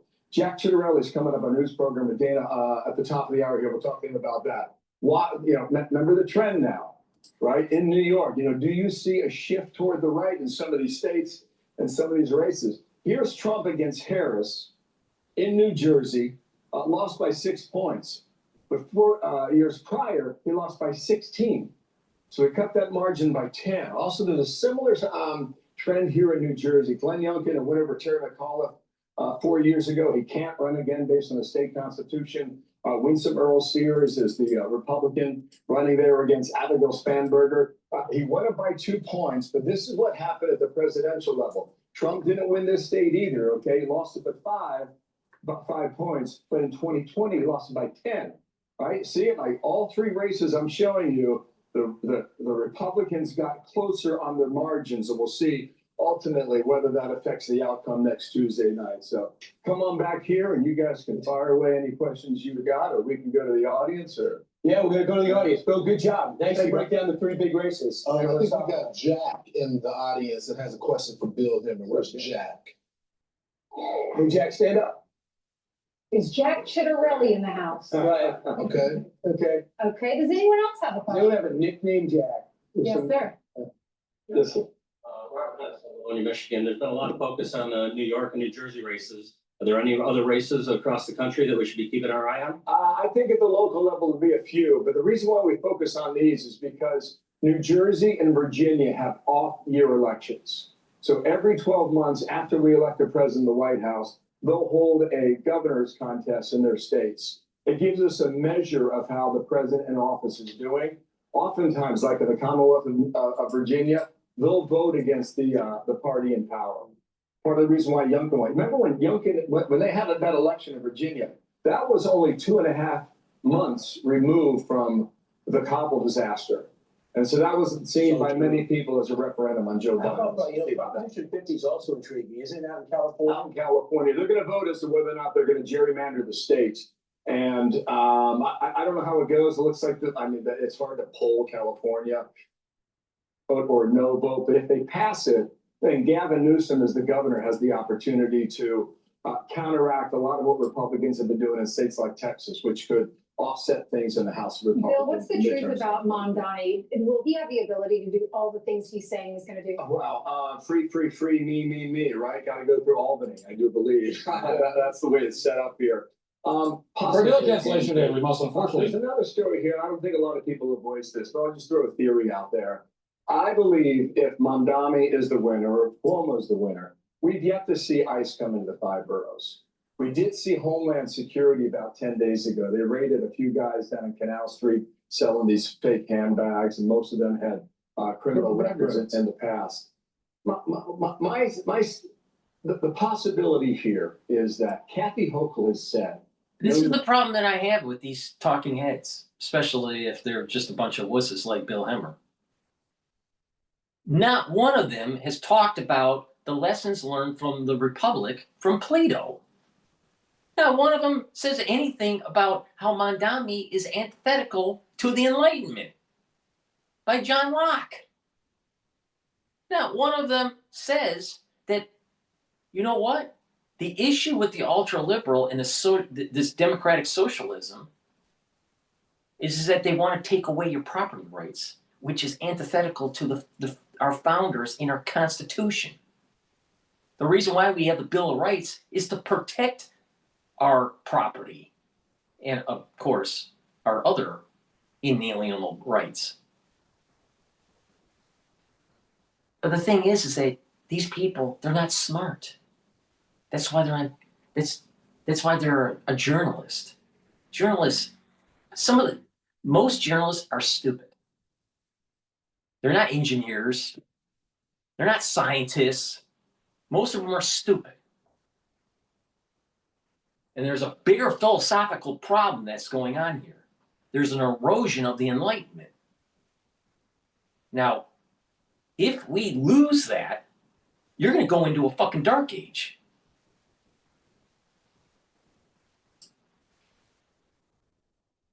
We're done with that. We can't afford more people fleeing our state. By the way, New York, so a lot of people talk about California, people loading up the U-Haul and getting out of California. New York, percentage-wise, leads the country.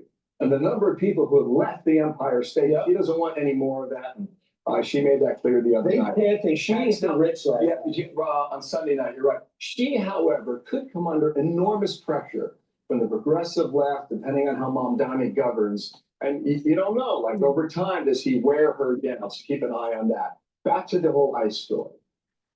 It is quite possible that all these policies about free buses and free childcare, everything out, grocery stores, et cetera, freeze the rent, which, well, if you freeze the rent in New York, you only raise the rent to other people. I mean, landlords are in the business of real estate to make money. So what happens is that if they have a subsidized rental, what's going to happen is that Well, they're just not gonna raise the rent for 2 years or 3 years. And then after those 2 or 3 years, that it'll go up. But many of these landlords own multiple properties. So to make up the difference, the non-subsidized units are actually gonna go up. So if you're living on the dole, socialism is gonna pay for you to help you out for approximately 24 months. And then your prices will rise even faster. But if you're not on the dole, you'll have to pay for other people. Well, wait a minute here. Why? Oh, because they can't afford to live in New York. Well, why are you in New York? You can go find some other place to live. See, this is the issue. People think that they deserve to live in New York. Well, no, no one deserves. We don't even deserve to have a country unless you fight for it, unless you protect those constitutional freedoms. No one deserves anything. Now, there's the problem. You have these, you have a poor class that's not educated, that's living in the boroughs, in the outskirts, and it's having difficulties. Well, maybe they need to get more educated or be more skilled. Maybe it's not just formal education, but more skilled, and move to a different area. And maybe they'd be more prosperous. Why do they have to live in New York? That's one issue. Then you have the educated that come here thinking it's their right to be a bourgeoisie, right? But the thing is that they didn't build a business. Or they don't have the means to have this kind of lifestyle. Well, why do you have to live in New York? Oh, they went to a good school, and but the thing is that you don't have the skill sets that the companies that are here are looking for. So why don't you go someplace else? Why do you have to live in New York? Here's the problem.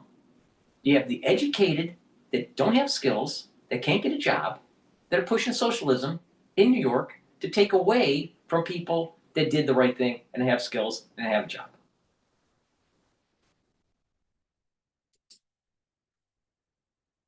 A lot of these issues are put on the back burner. And the primary issue in New York would then become ICE agents in the 5 boroughs. And I believe, as I sit here today, Trump would be up for that fight. And so too would Mamdani. Yeah. Wow. And those could be some really ugly scenes in New York. Chitterelli is coming off with Danny. Who gives a shit? Who gives a shit?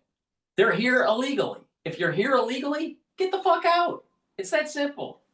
Oh, they've been here for 20 years. Are you here illegally? Yes. Get the fuck out. Oh, they came here, 10 years ago. You here illegally? Get the fuck out. What is the issue here? Oh, they have children. So you got to have that emotional fallacy. You're tearing them away from an opportunity to be in America, but you're here illegally. Get the fuck out. Oh, they have kids that are going to the schools, and the schools need money. And it's all about the pupil headcount, not the citizenship. Oh, so the Department of Education in New York needs the money. So they need the illegal immigrants. Oh, New York is losing, not just New York City, but New York State is losing population. They're going to lose the potential representation in the House of Representatives. The number of seats is based on population. So they have to bring in people, fake the census, so they can keep the seats. Well, this is really important because population is also based on the Electoral College to vote for the President of the United States. And who are the two big, really there's 3, but who are the 3 big states that really skew the Electoral College? California, New York, and Texas. Michigan's a big one too. So 4. But the point here is that the big 3 are really important. So by illegal immigrants, Democrats are playing games. So they skew the Electoral College. because New York really doesn't deserve the number of electoral seats that they have. They've been faking the numbers through illegal immigration. Please go to my store, the-studio-reykjavik.com, and get the omega-3. Omega-3 is going to help with your cardiovascular health. It's going to bring down inflammation and help with your lipid profile. Super important to take every day because you don't want to have a heart attack. Vitamin B complex, this will help to improve your ATP levels by improving the health of your mitochondria. The first 4 B vitamins, B1 through B4, will help with the electron transport chain, build up that ATP, you'll have more energy in your cells. Vitamin B complex also revs up the metabolism of your cells. And B12 helps to protect your neurons. This is really important to boost up that energy level, rev up your metabolism, and protect your neurons. And guess what? Because of the crisis of 2020, 30% of the people that are 40 years of age or older are going to get early onset of dementia. 30%. 30% of the, so you have a population that's 30% that's age 40 or older that will get early onset of dementia. Of that 30%, 75% of them are going to have ischemic issues that cause the early onset of dementia. That's either microbleeding or microclotting at the cerebral level. 24.5 to 24.9% of that 30% are going to have amyloidosis, building up a plaque, similar to Alzheimer's kind of stuff because of misfolding of proteins. And a very small percentage of that 30%, about 0.1 to about 0.5%, will be prion disease. So you better start paying attention to me because the aftershock of the crisis that we went through is going to cause a lot of people to have Swiss cheese brain on top of the big C. All righty. Please go to my store and get the resveratrol. Resveratrol will help with youthful gene expression, help with the health of your basal layer for your skin, soak up free radicals, and by doing that, improve your mitochondria so you have more ATP. And resveratrol also helps to get rid of cells that are in senescence. Take resveratrol every day. It stacks well with C60, clarity factor, ubiquinol, and NAD+. Let's talk about clarity factor because you don't want to be a stupid liberal like Madami. Clarity factor gets rid of that brain fog. And when you get rid of that brain fog, what do you see? You see the virtues of capitalism. Clarity factor gets rid of that brain fog and allows you to concentrate. And by being able to concentrate on tasks, you're going to be more productive. And over time, you're going to improve that neuroplasticity. And your neurons will communicate better, and you'll be thinking faster, and your memory will be improved. Stack this with resveratrol is a good stack with it. Also, the B complex is a neurostack, but it's important to take every day. Drink it with filtered water. Please go to my store and get the clarity factor. And when that cloud, that brain fog goes away and you can concentrate, you can understand the virtues of capitalism. You can understand the virtues of what Socrates and Plato was warning you about mob rule. You'll be able to understand the importance of life, liberty, and the pursuit of happiness. But if you don't take clarity factor, you're probably going to be a crazy fucking liberal like Mandami. Turn back briefly to Zoran Mamdani, because the fact that a political Muslim communist in Uganda is not becoming mayor of a populous city really does matter. Last night, there was a big rally from Mamdani at a stadium in the city. AOC was one of the Ugandans' warm-up acts. And, it was not her best performance, I have to say. Jews escaping the Holocaust, Black Americans fleeing slavery and Jim Crow, Latinos seeking a better life, Native people standing for themselves, Asian Americans coming together in Queens, in Brooklyn, in the Bronx, in Manhattan, in Staten Island. You notice they're all angry? Well, wait a minute here. My family All right. They different sides of the family. My father's side of the family came to the United States way early, like 1637. All right, through Boston. And then my mother's side of the family came over in two different waves. One was in the 1800s and the other one was in 1929. All right. So, but you would be hard pressed to find a family that has fought in so many fucking wars that the Americans have participated in. All right.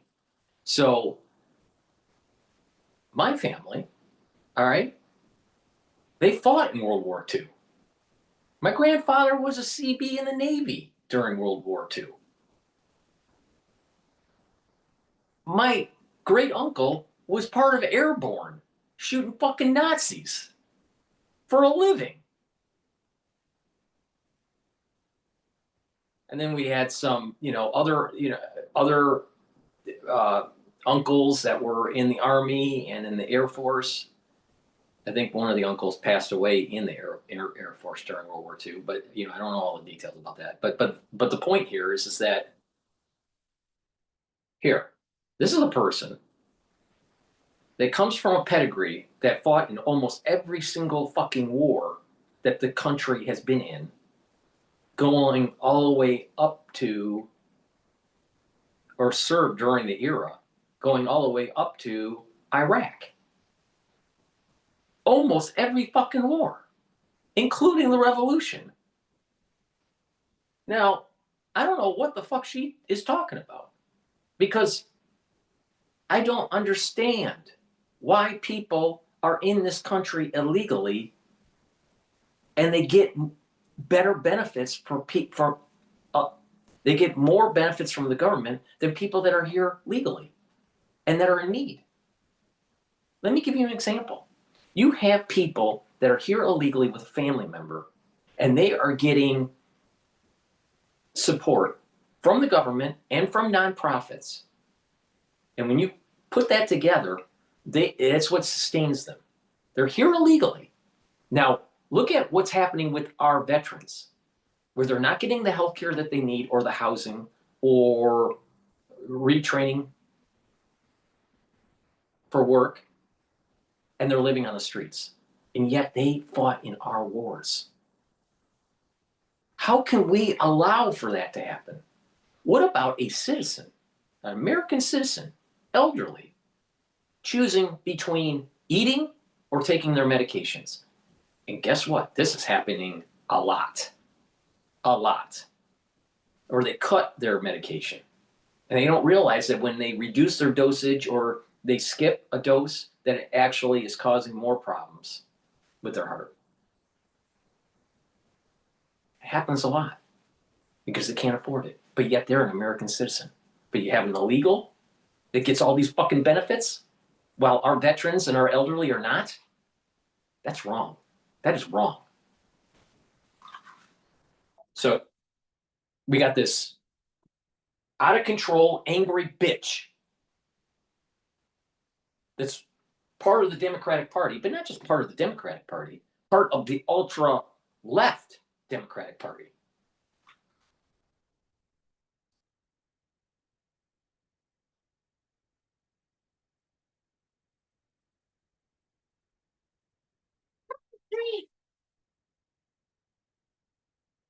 This is what counts as a stirring oratory on the left. All you gotta do is scream out a list of various ethnic and racial groups, making sure to list all of them except for white people. And this is a list that AOC jams into every speech she's ever given, and yet she still stumbles over it. So practice does not make perfect in her case, it turns out. But the main event was Mamdani himself. We've already discussed extensively the fact that Donnie's a third world communist Islamist grifter con man who is only a viable candidate because half of the city wasn't born in this country and many of them can't even speak English. But now I want to focus on the actual policies that Ugandan communists can't. Let me get this straight. I come from a pedigree where I have ancestry that immigrates to the United States in 1637, fought in the Revolution with George Washington, and I got these fucking liberals They want to tax my fucking cookies. Totally unacceptable. He's proposing. We're told by his supporters, the ones who can speak English anyway, that Mamdani is popular because of his policies. So what are these popular policies? Well, here he is outlining what he considers to be his top 3 proposals. Listen. Here is what we stand for, my friends. We are going to freeze the rent for more than 2 million rent-stabilized tenants. We got 8 million people in New York. 2 divided by 8 is 1/4. One quarter of the people in New York City are going to get stabilized housing.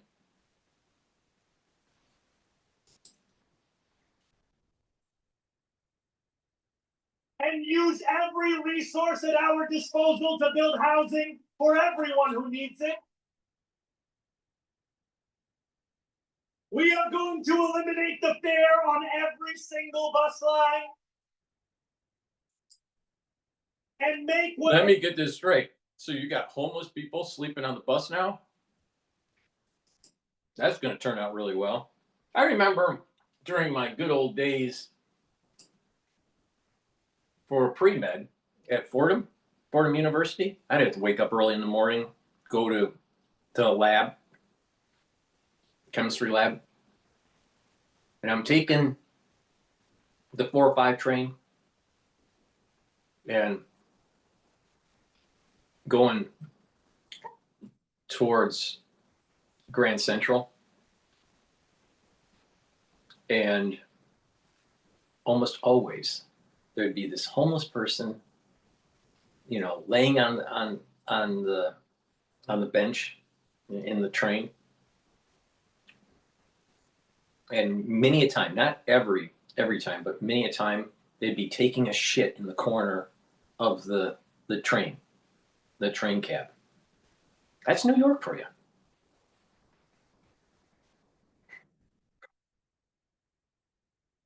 It's crazy. It's crazy. The slowest buses in the nation move around this city with ease.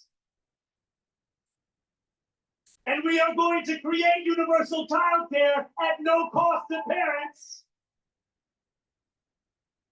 Who's going to pay for all this? Free buses, subsidized housing, free childcare. Who's going to pay for all this? How's it just free? This is the problem with Marxism. So let me get this straight. My grandfather fought in World War II to push back the Japanese to make sure that our bombers could hit Japan. And my great uncle, airborne, shot Nazis for a living. They're both dead now. But the thing is that if they heard this shit, they would literally helicopter in to that rally, get on stage, tear off his fucking head, and shit down his throat. And this is the problem that we have. The point I'm making is that there was a generation that fought in World War II that was the greatest generation. And the reason is that they had balls. They got the job done. They came from all walks of life, but they had purpose and they could get the job done, and that they had virtue. There was a virtue to them. They had an affinity to God, country, and family. What is this crap? What is this crap that he's promoting? Because it's sure as hell what my grandfather and my uncle didn't fight for. What the fuck is this shit?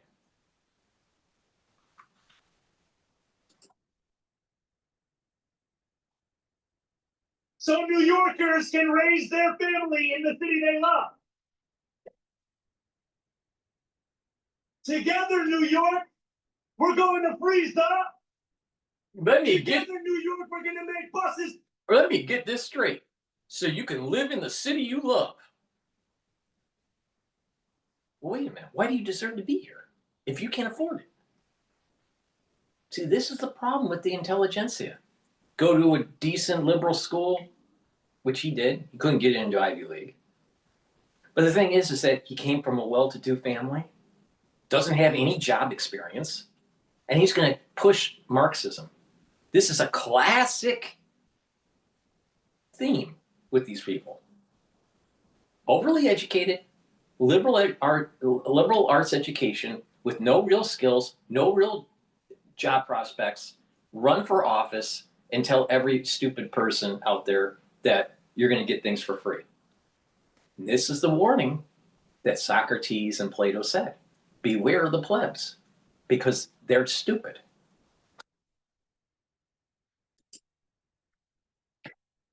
That's it. Together, New York, we're gonna deliver our universal. We will make our city one where every person who calls it home can live a dignified life. So Mamdani's big ideas are to freeze rent, meaning landlords will be legally prohibited from raising the rent, to make buses faster and free for everyone, and to make childcare free for everyone. This is Mamdani's genius three-step plan to make New York City affordable. The Ugandan has cracked the code. To make a city affordable, all you have to do is pass a series of laws requiring that it be affordable. Mamdani is going to take his magical wand, which he bought from... And besides taxing my cookies, let me get this straight. Mamdani doesn't even remember the fall of the Berlin Wall because he wasn't even born. And there was a grand experiment right after World War II. Capitalism on the west side of Europe, communism on the east. Fast forward from 1945 or 46 to the fall of the Berlin Wall. And it proved that capitalism is more productive for a society than communism. So that grand experiment that took place during the Cold War proved that Marxism failed. But Mamdani doesn't remember that. He has no experience of it, nor did he learn it in school.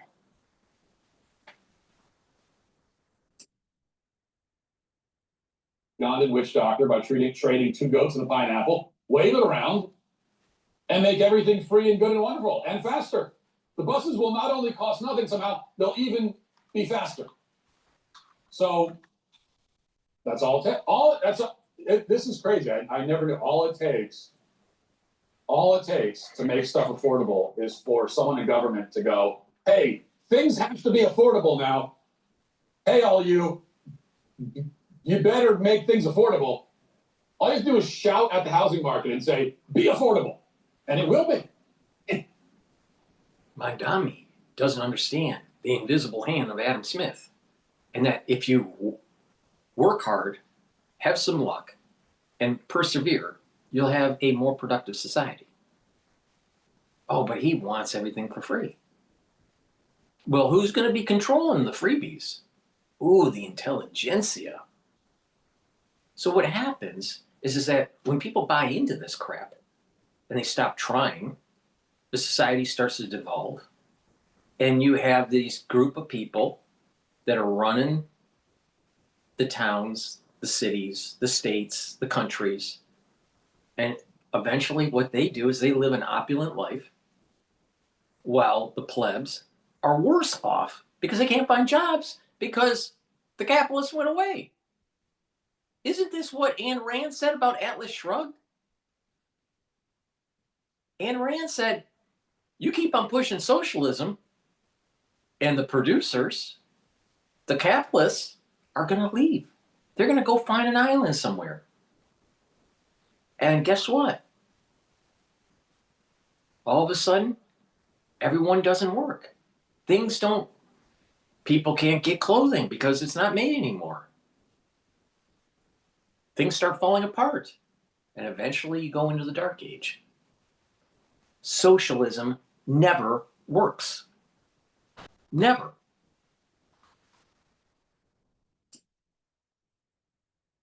It's magic.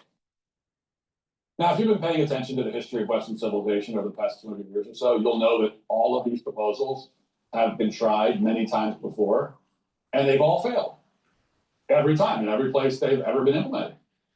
The only places that have even come close to achieving any sort of success with these ideas are small, homogenous, all-white European countries. But even there, it hasn't really worked out, and it certainly has never worked and can never work in a large, crowded, extremely racially and ethnically diverse population center.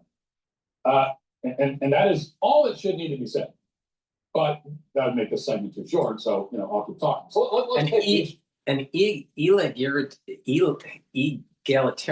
egalitarian society, that's a tongue twister, egalitarian society only works when the populations are low density. And like he said, homogenous. Egalitarian societies are like the Indians, like American Indian, right? Small clans that need to work together to survive because they were hunting and gathering. But once you start having a complex economy, there is no fucking way in the world that a controlled economy works. I can't believe that you have so many people here that are educated in New York that are buying into this fucking horse shit. I can't. This proposal is wonderful. It shouldn't be necessary to explain the problem with freezing rent.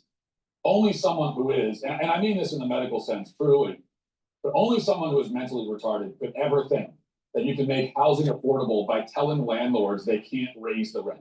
If it were that easy, okay, the policy would be implemented everywhere, and we would be living in a utopia of 4-bedroom, spacious, pristine, $800 a month apartments. But no such utopia exists, and that's because there are many costs associated with being a landlord. And the freeze on rent does not freeze any of those costs. Okay, as a landlord, you have maintenance fees, legal fees, leasing fees, property management fees, gas, electric, trash collection, water, sewage, lawn care, repairs, plumbing, pest control, cleaning, not to mention property insurance, property taxes, potentially HOA fees, and that is just a partial list. Now, what happens when those costs continue to rise, even as rent is forced to stay the same? You end up with rental properties that owners can no longer maintain. You end up with foreclosures. You end up with no incentive to build or rent new properties. You end up with a drastic reduction in the housing supply, exactly what has happened every time these policies have been attempted elsewhere.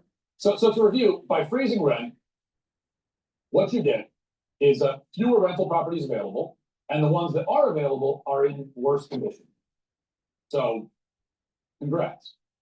Now, what about making the bus free? Well, we've already talked about this actually at some length, leaving aside the fact that you're losing a lot of fare revenue, which means taxes will be raised to make up for the losses, which means the bus actually is not free, because nothing is free, nor can ever be free, as any moderately intelligent 7-year-old understands. But leaving that aside, all you'll accomplish, as has happened everywhere this has been implemented, is turning buses into roving homeless shelters. Exactly. Because now, with the already meager barrier keeping the homeless from setting up camp on buses and proceeding to make the experience even more miserable, disgusting, dangerous, and not to mention pungent for everybody else, will be lifted. So that's not going to benefit working New Yorkers who can afford the bus fare in the slightest. It is purely a benefit for homeless. Why doesn't Mandami step up to the plate and say, our veterans need to be taken care of? Our elderly need to be taken care of to make sure that they have the medication and the food that they need and the shelter. But the rest of the society, they need to pick up their pants, pull it up, brush their teeth, make their bed, and go to work. Be productive instead of looking for a fucking handout. But our veterans, especially the ones that are wounded and that need help and are elderly, that's a big problem. Big problem. You know, one of the saddest things to see in clinic is actually seeing an elderly patient that isn't able to afford their medication. Or you can tell that, that they are on a fixed income and they are choosing between eating and taking medication. And we're the most prosperous society in existence of mankind. The United States is the most prosperous country ever on the planet. Ever. But but what allowed it to happen? This concept of the Enlightenment, this concept of life, liberty, and property rights. It's a foundational concept that our founding fathers built off of and created the Constitution. The Constitutional Republic guarantees those property rights. But you got this Marxist that wants to take that away. Now, John Locke said this: you take away life, liberty, and property, and it's the obligation and the moral reasoning to fight back, to revolt against people that are taking away your life, liberty, and property.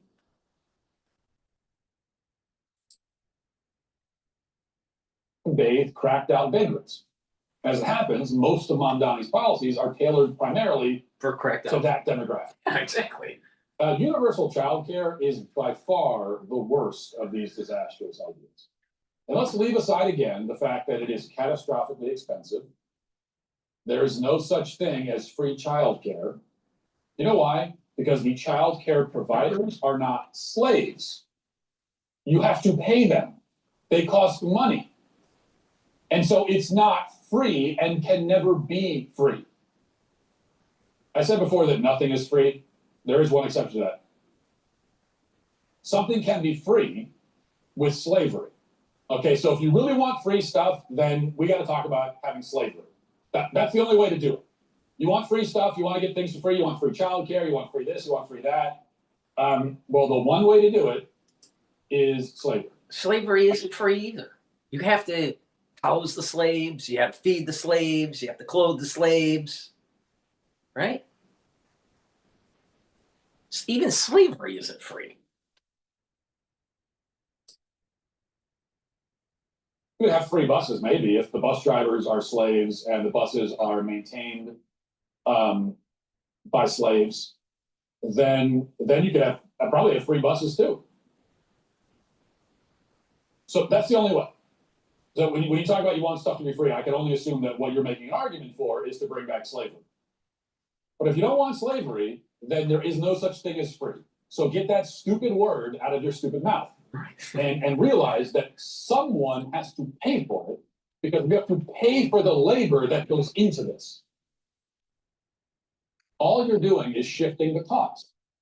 And in this case, rather than having parents pay for their own child's care, you're forcing strangers, taxpayers, to pay for the care of other people's children. Those are the only two options when it comes to childcare. There is no third option aside from slavery. Either parents will pay for their child's care, or strangers will.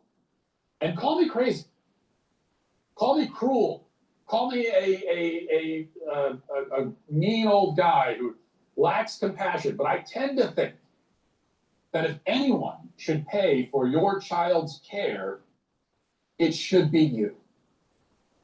If you're sitting there thinking, who is going to pay for daycare for my child? You know my answer? You. Because the only other option is someone who is not you. And I think making someone who is not you pay for your child is wrong. Why? Because he's your child. Yep. And not this other person's child. You see, that's why. You are first on the list of people. Let's get back to the first principles: God, country, and family. Wait a minute here. The ones that are asking for the freebies to have the nanny state, that's pushing the nanny state, do you think they're really about family? Because if you have a high affinity for family, you'll take care of them. That's like part of the whole social contract. You take care of family. Blood is thicker than water. No, the nanny state's going to take care of you.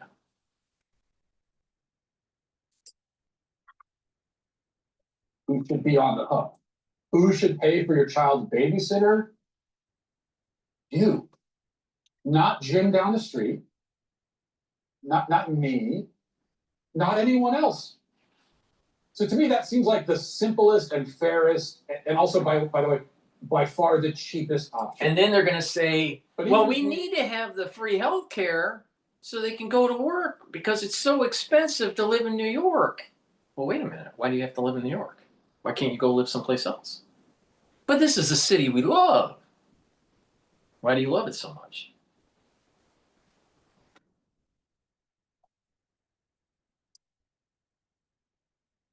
Or that issue, which we really can't. Experience has shown, including in Quebec when they implemented this 30 years ago, that universal childcare leads to a dramatic drop in the quality of care. Staffing shortages and low quality care are nearly guaranteed in this kind of system. This is inevitable because an increase in demand is also guaranteed. Because now that childcare is free, but not really free, more families will choose to drop their kids in daycare. I mean, that's the whole reason they do this. We get more kids in daycare. Well, but then we don't have enough staff to keep up with it, so there's staffing shortages, and then the quality of the care goes down. And all that is really bad news because multiple studies have also shown conclusively that children raised in daycare have noticeably worse outcomes than children raised in their own homes. The US NICHD study of early child care and youth development, among other major long-term studies, have shown that children who are placed in full-time daycare before the age of 4 have higher rates of defiance, impulsivity, anxiety, aggression. This is exactly the result you expect. And exactly the result you find. So the last thing we should do if we want a functional and healthy civilization is encourage more families to send toddlers into daycare and mothers into cubicles. There is no discernible benefit to society to that arrangement. Yep. It's all bad all the way down. Yep. So this is what Mamdani promises. Less and worse housing, buses overrun by homeless, drugged out rapists, understaffed daycare centers where your child can go to become more anxious and more aggressive. That's what he's promised. And if you vote for that, you're going to get it. And you'll deserve it. And you will be, by your own choice, today, canceled. Hey, YouTube, thanks for listening to the show. If you'd like access to my full show with no ads, please go to my store, the-studio-reykjavik.com, and get the olive leaf extract. This will help with your cardiovascular health and your immune system. It brings down inflammation and controls your lipid profile. You should be taking this every day to improve your cardiovascular health. Do a little bit of resistance training and cardio too, and take that supplement to improve your cardiovascular health. I have dual purpose deodorants that will help to detoxify your body, and you use it as a daily deodorant. It's made from essential oils from the Himalayas, extremely high quality ingredients, no aluminum, no baking soda. Use this every day and it'll help to detoxify your body. Now, you can get it in citrus. You can also get it in peppermint, lavender, and tea tree. It's for males and females. Get a couple bars for your household. Use it every day, and it's going to help to detoxify your body too. And when you do that, you're improving your immune system and your endocrine system, and you're going to smell good. Also, get the Goodnight formula. Now, there's a lot of stuff that's going on, like communism in New York City. And maybe you can't sleep. Well, take the Goodnight formula every night, drink with filtered water. And what this will do is allow you to get in the 3 to 5 cycles of REM sleep and deep sleep that you need to consolidate memory, to detoxify your central nervous system, and to be well rested. And when you have a good sleep regularly, you're going to actually slow down the aging process. This has tryptophan, melatonin, GABA, and passion flower. Please go to my store, the-studio-reykjavik.com, and get the Goodnight formula. Make sure you use discount 5, all caps, discount, the number 5. You get $5 off any order. Go to my store, the-studio-reykjavik.com. The link is in the description of this video and all my videos. All righty. Let's listen into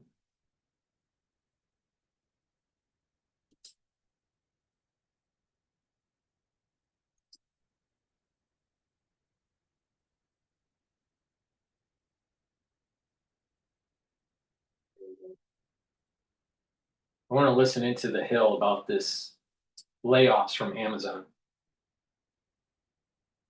Building more affordable housing is critical for our city. This November, New Yorkers can vote on an affordable housing fast track and other city charter reforms. So flip your ballot over and vote on questions 2 through 6.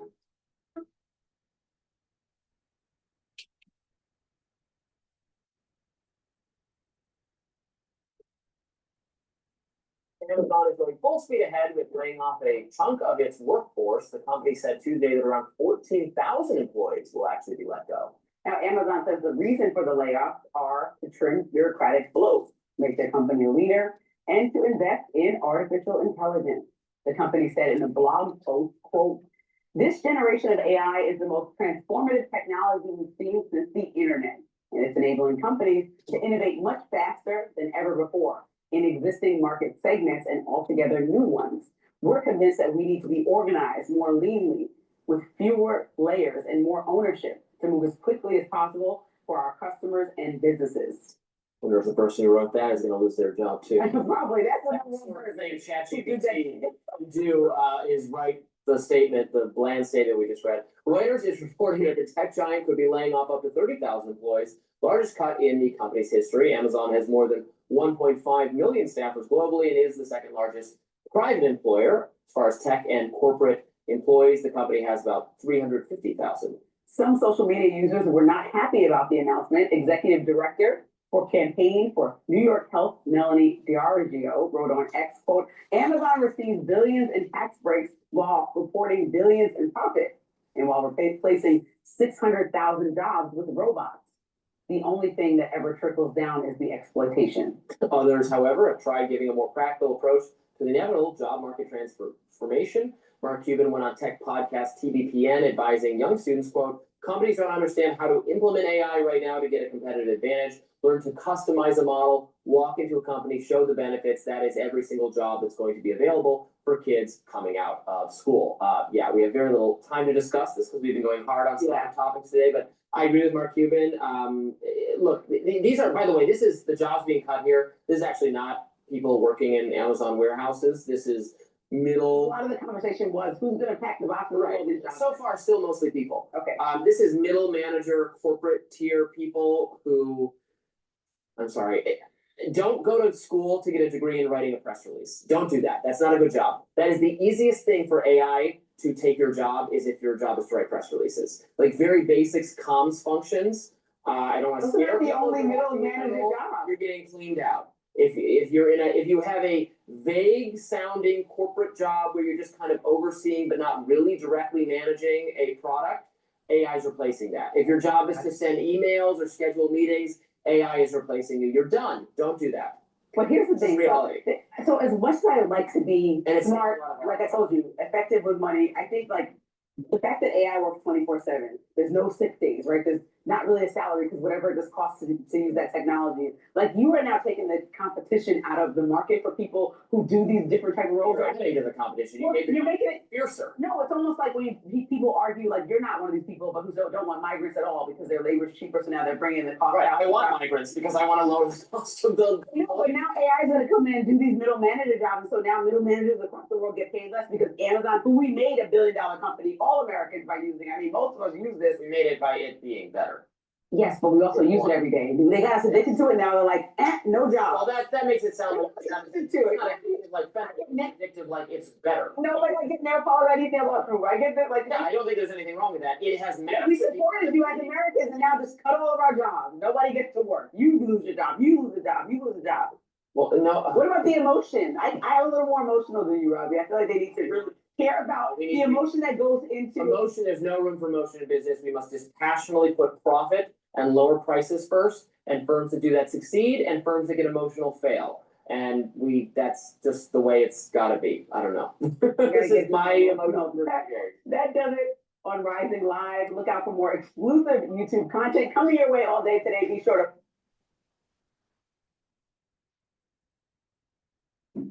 All right, I don't know. Well, no, that's a longer video. There's an interesting video that's dealing with a poll that 65% of Democrats support socialism.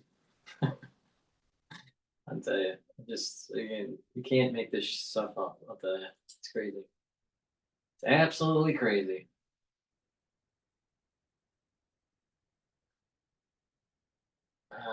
Let's see here. Let's listen into Bloomberg right now.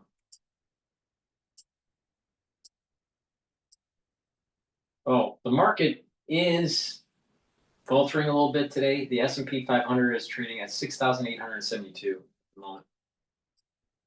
VIX has gone up a little bit. It's at 16.32.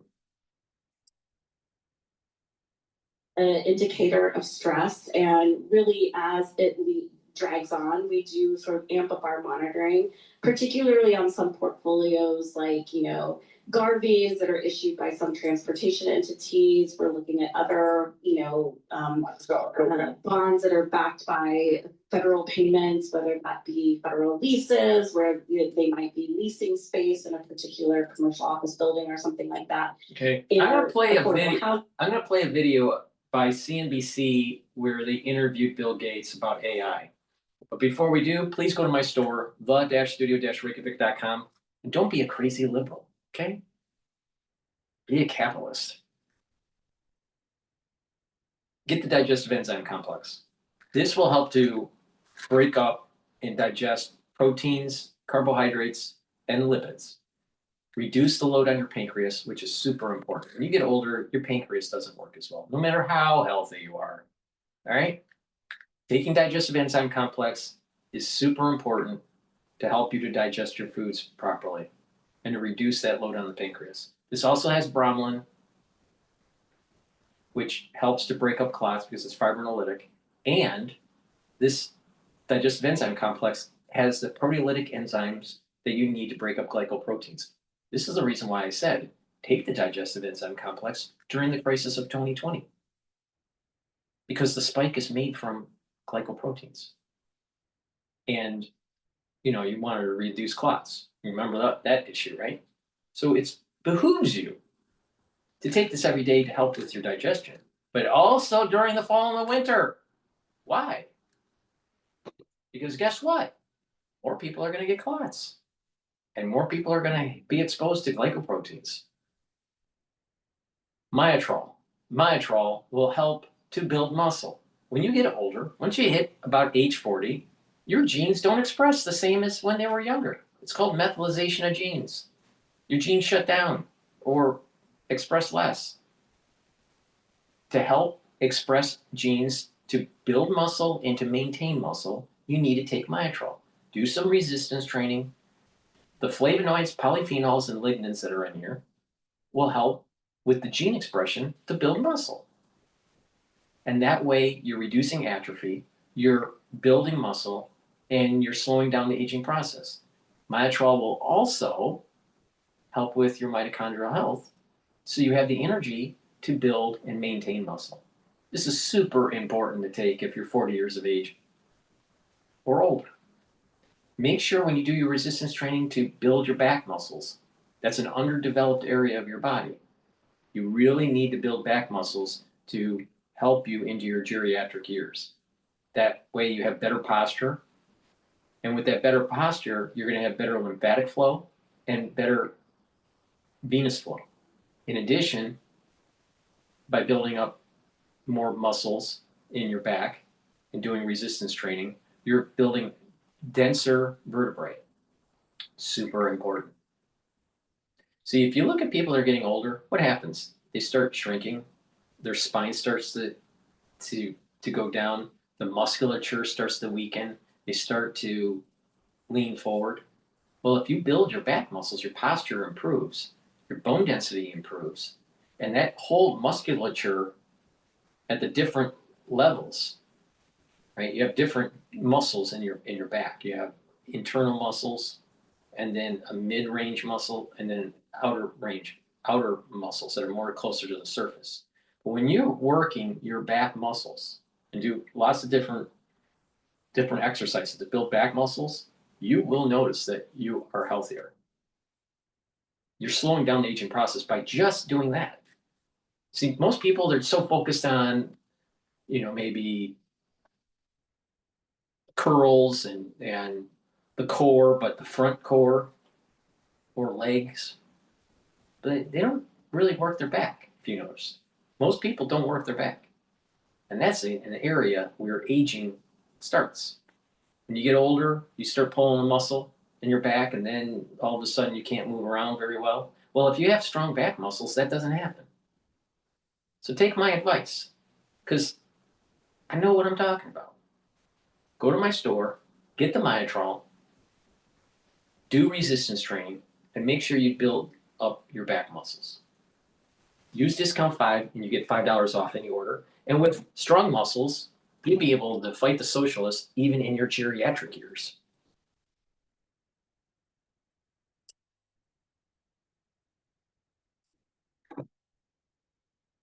Under Bill Gates publishing a new essay on climate. It's aimed at to deliver a message ahead of COP30, and he's suggesting that the climate community should shift its strategy from temperature and emission targets to the impact on human lives. An exclusive interview on that topic. I also asked him if he is worried about whether... What about human lives with forced inoculations? What about human lives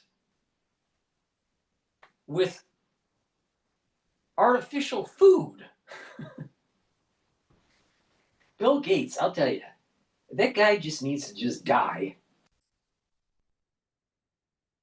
AI bubble. Here's what he had to say.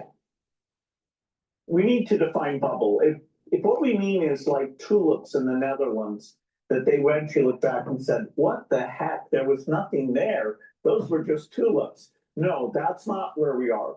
If you mean it's like the internet bubble, where in the end, something very profound happened. The world was very different. Some companies succeeded, but a lot of the companies were kind of Me Too, fell behind. Right. There's an element that is very similar to the dot-com bubble, but I'm even more worried because of the new regulations or deregulation of the banking industry and the finance industry, creating new engineered products like ETFs that wrap underlyings of private equity and private credit. You have a whole crypto market. You have derivatives being created. So there's new financial engineering instruments that are being developed, which is very similar to what was happening during the trust boom and bust during the railroads. So they were laying track, they were building up an industry, the railroad industry. There were trusts that were creating commercial paper that wasn't really backed by anything, and eventually everything collapsed. Now this happened in, I want to say 1907, 1906. I'd have to confirm that. But basically it was Knickerbocker was the trust that blew up, that set in motion everything.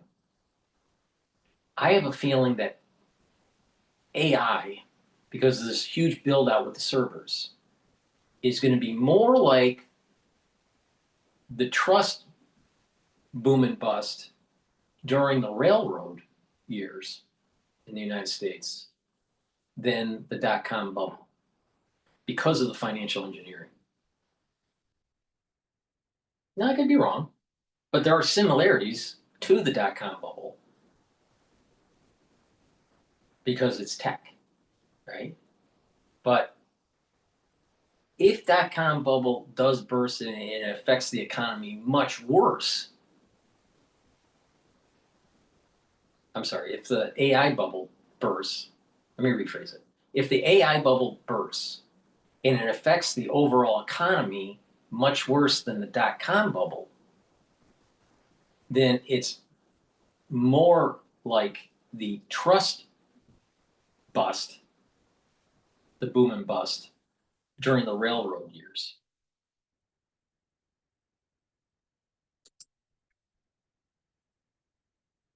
Burning capital companies, absolutely. There are a ton of these investments that will be dead ends. And you look at all the investments that are being made today by some of the big tech companies. I think some most of them are not making money on AI yet, but are making massive commitments to chip makers and data centers and say this math makes sense.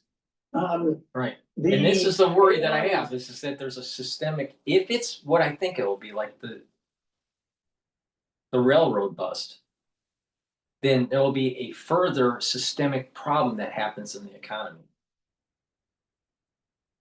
The dot-com bubble, yeah, you know, it sold off and, you know, it did layoffs, but it bounced back relatively quickly. Now, I'm not saying that this AI bubble burst, is going to be like Lehman. I don't think so. I don't think it'll be like 1929 either. But I think it would be worse than what the dot-com bubble was.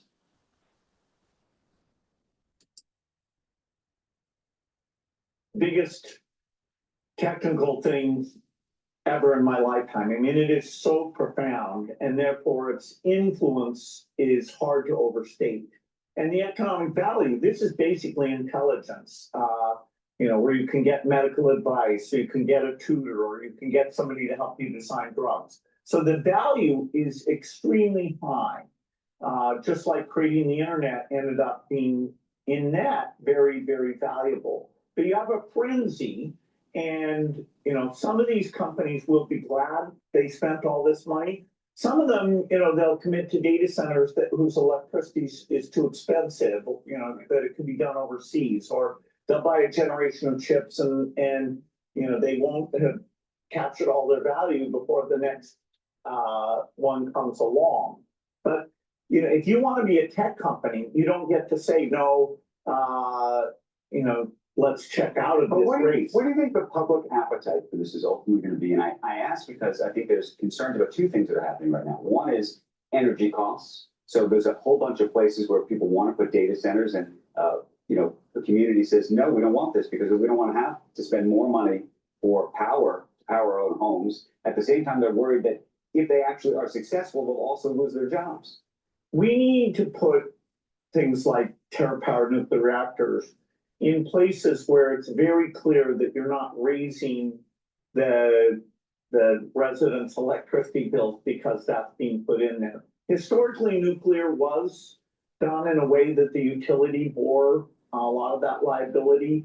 That business model won't get repeated. So we need to make sure to pick locations where the economics and the political acceptance is very, very strong. We don't have permission to drive up people's electricity costs.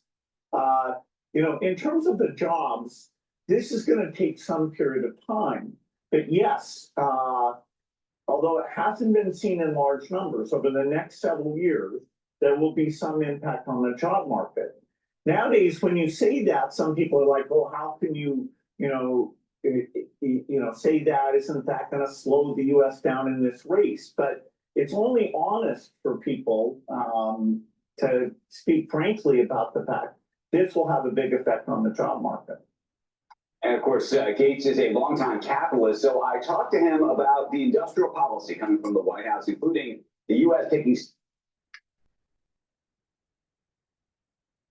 Well-heeled tech bros and tech grandfathers like Bill Gates, they know that, at least in the short run, many people are going to lose their jobs. The question is will there be a creative destruction where there will be more job creation after that? So you got to look at this in different periods of time or phases. So as AI is building out and being implemented and making businesses more productive, what will happen is that there is a increase in jobs that have certain skill sets to be able to use the AI and implement them. But as time goes on, they start to not hire so many.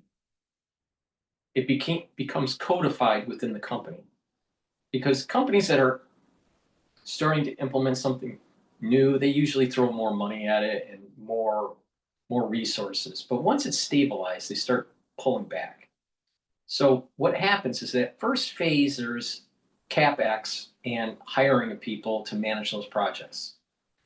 once it's implemented and it's stabilized, then they start to reduce the amount of funding or the number of people that are on the project.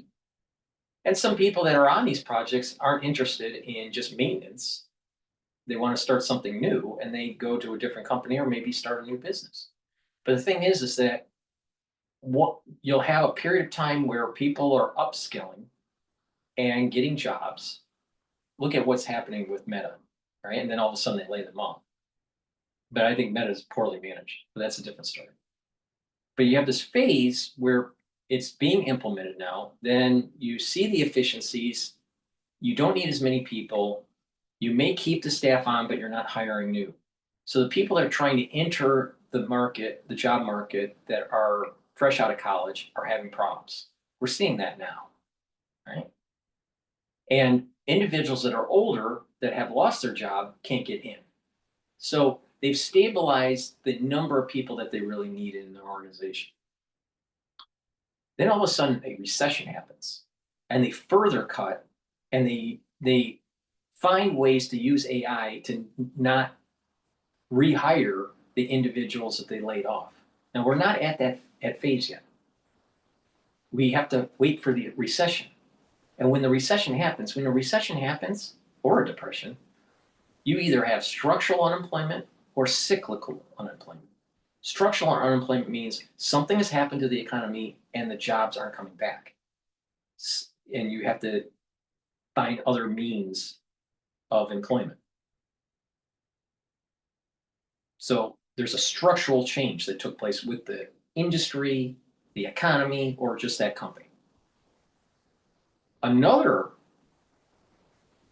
aspect to recessions is cyclical unemployment, where it's basically there's a layoff because there is a decline in demand, maybe an oversupply of goods and services, and eventually once the equilibrium happens again, then the economy gets out of the recession and they start rehiring. But that's cyclical. We're being able to be reemployed at the same company or in the same industry or with the same skills or the same type of job. That's cyclical. But when it's structural unemployment, that means that the job market has changed permanently. Now, when we go through our next recession, the job market is going to be a permanent structural change. And that's when you're going to have the massive layoffs and the massive unemployment. And when I say mass, I'm saying 10% or more of the population. Some people are even saying, 24, 25%, maybe 30%. But I think that we're at an unemployment rate of about 4.2, 4.3%. I think it could go all the way up to 10 or 12%. And that will be structural. And that will be very similar to what it was like in the 70s. So people will be struggling, and there's going to be bills that will be passed that will start to regulate AI. But that will only happen when the recession happens. Now, once it gets out of the recession and there's some sort of regulation on AI, the question is, will there be new businesses that are created and more activity in the economy, or will this be a downward spiral? Now, if you are dystopic, then you're going to think that it's just going to be a downward spiral. And there's these decoupling of labor and capital, and the over-indebtedness at the family level or at the societal level will be so burdensome that the society collapses. That's dystopic. The more positive pathway is that during that recession, in coming out of that recession, there's a creative destruction that takes place. New businesses will happen. Now, if you use this as an example, what's called a bifurcation diagram. Bifurcation diagrams can model complex systems. It's part of chaos theory. But what will happen is that if a system is stable, all right, it doesn't bifurcate. And if it does bifurcate, it doesn't bifurcate quickly. All right, it's slow. But when some variable happens that it increases its bifurcation, Like, for example, if you take a pathogen and you're mapping out the mutations, if it doesn't infect different species, right, and it doesn't circulate in the environment, the mutation rate is relatively slow. But when you add in conductivity of a society, higher populations, whatever, the chances of mutation increases. So when you have more conductivity within a complex system, there's more chance, and whatever you're modeling has the ability to be modified, mutated in a way, then you're increasing the chances of bifurcation from the parent. And you have children, or a new variant of a pathogen, or you have something that has been modified. And so what happens is that if you have more conductivity within a population, more activity, economic activity, and you have this disruption, what happens in these complex systems is that you have more optionality. And more optionality leads to more businesses. So the question is that with AI, the ability to learn faster, the ability to be more productive with less people, will it bifurcate, create new businesses in an explosive way? Another way of looking at probably a bifurcation diagram is the singularity for the cosmos. All right, you had the singularity of the cosmos and then the Big Bang. And the Big Bang was so powerful and so energetic that it was just plasma. In the early seconds or milliseconds, microseconds of the universe. And eventually, as there was this expansion, the plasma, this energy started to coalesce and you started to have subatomic particles. And eventually, over time, things cooled a little bit more, and then you had matter. And then eventually, more cooling, right? And then you had, let's say, hydrogen atom. But it started with the plasma. And so there was a high energy state, and as it was cooling down, it led for optionality for subatomic particles, quarks. And that was a bifurcation that's taking place because there's more things in the universe. There's all these subatomic particles. Before that, it was just plasma. Before that was the singularity. See? So now you look at the universe today, and it's this gigantic bifurcation diagram of all these things that are in the universe. Something similar might happen with AI. If AI does have creative destruction and society doesn't devolve, there's a high probability that AI will build new businesses, and you'll probably have more businesses, but don't have as many people that are needed. So now if you go to organizational theory can be, I'm broad brushing this, in two categories.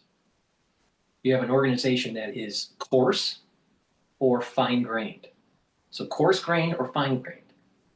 Coarse-grained is that it doesn't move fast, it's bloated, it's large. Fine-grained, specialized, can move quick, it's nimble, small. Organizations, after this bottleneck, we may find that fine-grained organizations will benefit more from AI than coarse-grained. In other words, large organizations will benefit less, small organizations will benefit more. Now, if I was to throw probabilities on this, I would give it probably a slight advantage that we go into creative destruction than dystopia. And that probability would be about 65% to go into creative destruction, 35% dystopia chance. And the reason for the dystopia is that there is a feedback loop through our political process where you may be seeing more parts of the society that are pushing for socialism. And that will degrade the society, and we may go down a road where we become less productive, less knowledgeable, people don't get educated, more dependent on the city, more dependent on the government.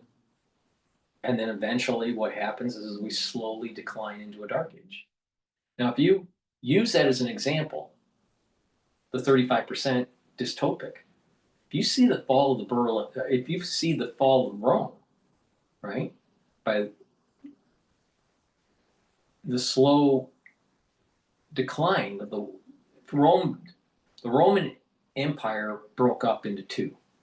Actually, it broke up into four, but you have the Western and the Eastern Empire. The Eastern Roman Empire lasted longer than the Western. Now, if you really think about it, did Rome really fall?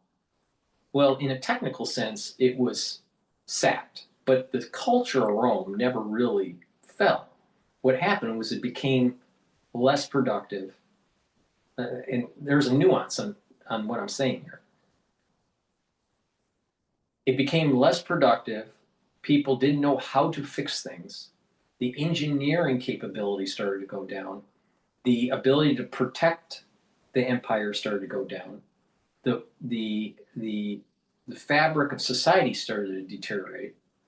And the Roman Empire did fall, but there's an echo of it. And because there was lack of innovation, lack of knowledge, lack of being able to protect the country or the empire, it started to degrade, and it went into a dark age. And throughout that dark age, then you have the Renaissance and the Enlightenment. And through that Renaissance and the Enlightenment, it was the rebirth of Rome.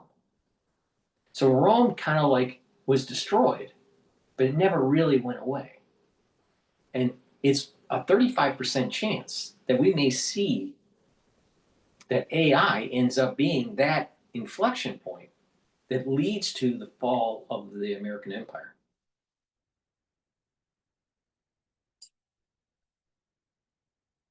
In rare earth and chip companies, here's what it just said. Government operates best when it's kind of predictable. That is, when you know what are the tariffs going to be for the next 20 years. Because when you build a factory, so the government shouldn't be changing its policy, every year or every day, because predictability is a very, very important thing. Understanding when the company's helping nascent technology, is it doing that for the good of the country and and treating companies equally, or will it want to own part of those companies and if somebody has better technology, they'll favor the company they own part of. We need to understand what those policies are. Yes, I think there's a rush of people to say, wow, maybe that's how to get to the front of the line for government money, but the rules of the game we're playing are pretty unclear right now. Before you issue inoculations, don't you think you should do proper testing? Bill Gates? Please go to my store, the-studio-reykjavik.com, and get turmeric. Turmeric will bring down inflammation and soak up free radicals. This is going to help with your immune system, your cardiovascular system, and even your brain function. By bringing down inflammation at the cerebral level, you're protecting your neurons. Ashwagandha root helps to control your cortisol levels and your blood glucose levels and reduces inflammation. Again, important for your immune system, cardiovascular system, and brain function. Lignans helps with your immune system and your endocrine system. It will soak up free radicals and bring down inflammation. Now, if you stack these together, You can take them separately. They're very high quality supplements just to take them separately.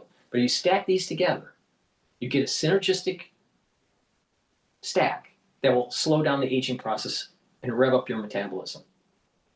And you're reducing plaque formation and helping your brain by controlling inflammation. Because if you have chronic inflammation at the cerebral level, you'll have neural death. So what's important here is just to stack this, slow down the aging process. You stack this also during the fall and the winter season, and you're revving up your immune system. Super important.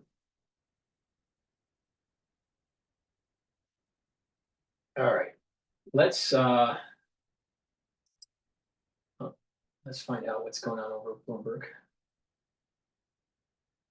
Let's listen. Capital today trying to get perhaps lawmakers on board with this broader vision when it comes to more market access for NVIDIA's products. So working very closely here with the administration on that. So I'm going to see if there's any sort of development on that front. As you mentioned, President Trump saying that he's looking forward to seeing the NVIDIA CEO here in Asia. Tyler Kendall traveling with the president in Japan, making her way to South Korea soon as well, as we continue to follow his movements here on Balance of Power. And a headline crossing the terminal elsewhere in the world: Benjamin Netanyahu, the Prime Minister of Israel, ordering the IDF to carry out powerful strikes on Gaza. More to come here on Bloomberg.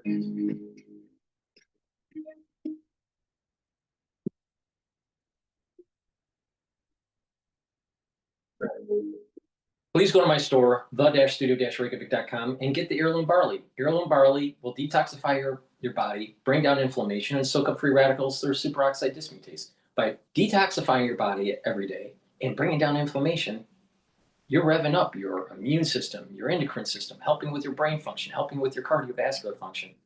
You're slowing down the aging process. This is a month's supply. Take it every day, detoxify your body, and bring down inflammation. And get the Boomer Boost. Boomer Boost has 68 nutrients. It has a very comprehensive compound profile shown on the screen. You can read the label on my website. Take this every day. This will focus on a multitude of different systems. Help with brain function, help with musculature, rev up your metabolism and increase your energy levels, help with your cardiovascular health. It'll help to control A1C levels. And what you're going to notice is that within 72 hours, you have more energy, you're going to have more vitality, and you're going to be more active. You take this long term, and what you're going to start noticing is that you actually look younger. Your body is healing, and you are slowing down the aging process. Super important. This is magical stuff. All right.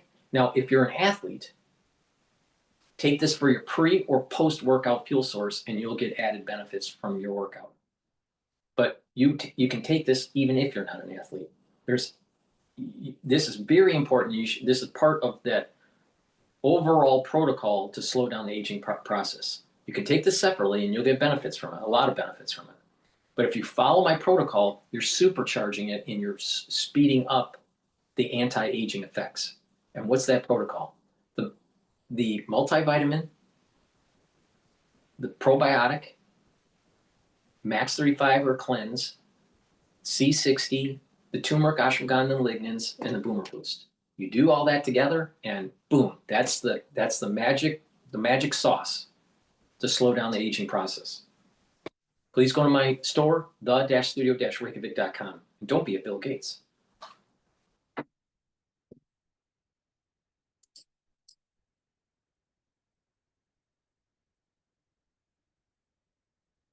Let's see what is going on here.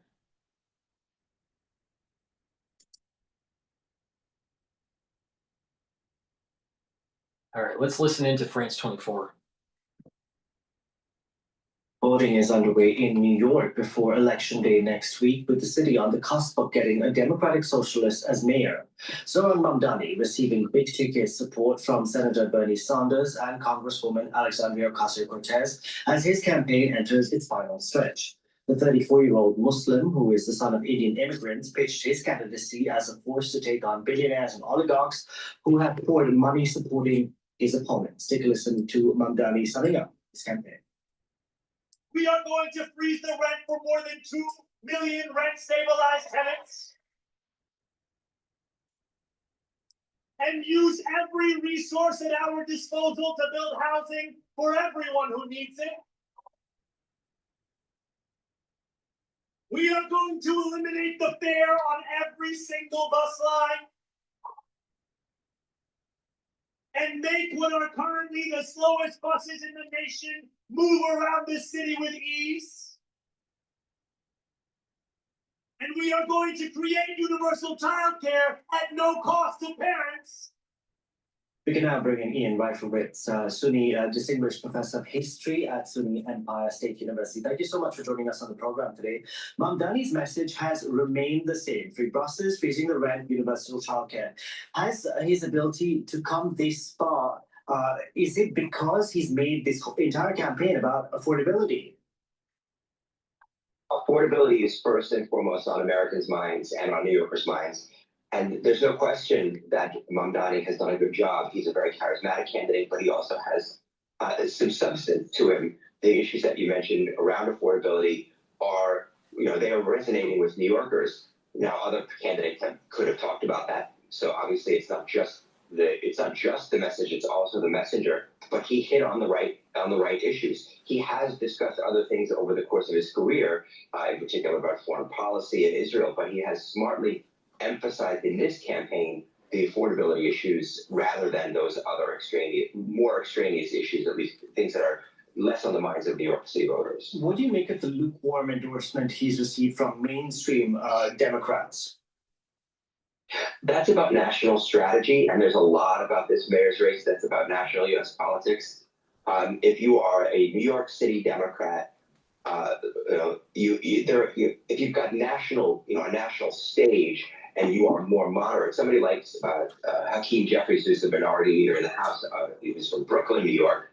He's got to be very wary of being seen as being too far to the left. So that's why his endorsement, which came very late, was Kamala Harris endorsed Mamdani, but did so without mentioning his name.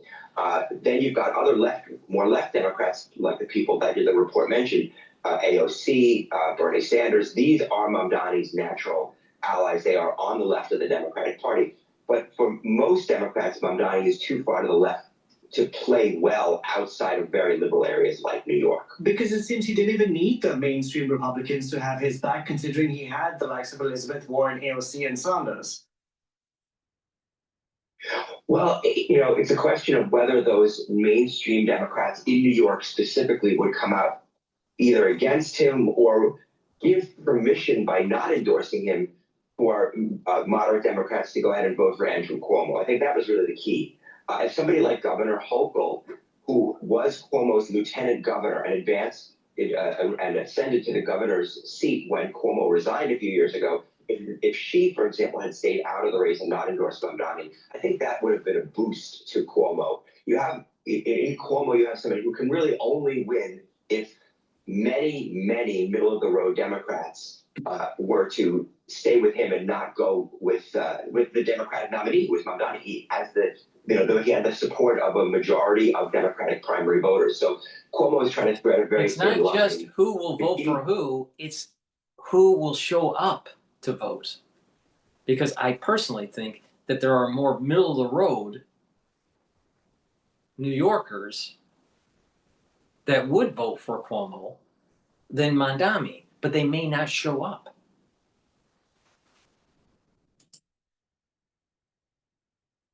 In between left-wing Democrats and then the Republicans like Curtis Sliwa, who are staying in the race. With Sliwa in the race, it's almost impossible for Cuomo to win, but he would have needed somebody like Hochul to give permission for middle-of-the-road Democrats to vote for him rather than Mamdani. Now, in the past, an immigrant or a person of an immigrant background running for public office, I'm thinking of the likes of Bobby Jindal with the Republican Party, who went ahead and anglicized his name. Zoran Mamdani hasn't needed to do all of that. He's a proud Muslim. He speaks about this. He puts out ads on social media in Hindi, even in Bengali. He eats biryani with his hands. But then again, he can walk across the entire island of Manhattan and speak to ordinary New Yorkers. Have times changed, or can he only do this because it's New York and New York is so diverse? Well, there are a couple of ways of looking at it, right? New York is different from certainly Louisiana. We also, all right, on the other hand, we do have the example of Barack Obama, and himself is not, not an immigrant, but had a name that is not anglicized. Not only did he, win election to the U.S. Senate, he became, of course, president of the United States. So I think that things have changed. They probably have changed, in that direction, maybe 20, 30 years ago. Certainly Mamdani can follow in the footsteps of Barack Obama in having not changed his name. But Mamdani has done, I think, has more room to emphasize his, let's say, non-U.S. roots or non-Christian roots, which is, even beyond where Obama was, certainly because of the liberal nature of New York City, which is a city of immigrants. Donald Trump will no doubt be watching what happens come next week. Do you think he'll go out of his way to make Mamdani's life hell? Yes. Yeah, probably. Having said that, would he treat New York City that much differently under Andrew Cuomo's mayoralty, if that were to come to be, which I don't think is going to happen? I don't think it would be that much of a difference. I think he sees more Mamdani as a useful foil for campaign rhetoric. I think he's going to do what he wants to do in New York City, no matter who's the mayor. What do you make of what Mamdani's message is, essentially? Because you do have billionaires who are still funding his opponents, doing everything they can to keep him from office. Essentially, they are making his argument for him. Right. Well, that's the issue, right? It's good to have the right enemies. If there is a sentiment that billionaires have too much power, and the billionaires are the ones arguing against you, well, then, it's pretty self-evident who the candidate is of the rest of the people. Mamdani is very clearly coming from the perspective, going back 10, 15 years to that of the 99% versus the 1%, Bernie Sanders. The real question is, what kind of economic policies can he push through on things like taxes, where he has to go through the New York state government to change city taxes in New York? It's not going to be easy. I want to ask about the Democratic Party and what this race tells us about the Democratic Party as a whole, because I understand what you said about Hakeem Jeffries not wanting to seem too progressive or too far to the left, but that at the end of the day, throughout this whole election campaign, he said he's having discussions with Mamdani. He gave this very, very last-minute endorsement, but at the end of the day, what did the Democrats want? Do they want to dither around and not continue to be in disarray, or stand for something? Right. Well, it's a question of what they stand for. Zoran Mamdani is not going to be the leader of the Democratic Party in the United States of America. He is one person who could be very useful to people like Trump to say, this is what Democrats are. We've been saying all along. They're socialists. On the other hand, there's a question of what their message is, right? So they have to have a countering message, and it's going to be hard for them to have one nationally, at least until we get closer to the midterm elections, and you can have a nationalized election, even if it's in various congressional districts or states. The Democrats have had people like AOC and Bernie Sanders on the left, and they've had people, as well as Elizabeth Warren, and they've had people over the last few years like Hillary Clinton, Bernie Sanders, and Kamala Harris, who are more centrist Democrats or center-left Democrats.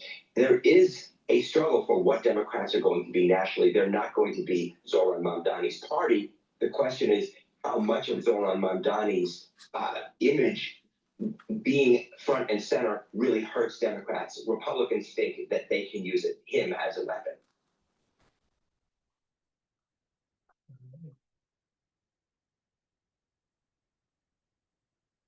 New York is the bellwether.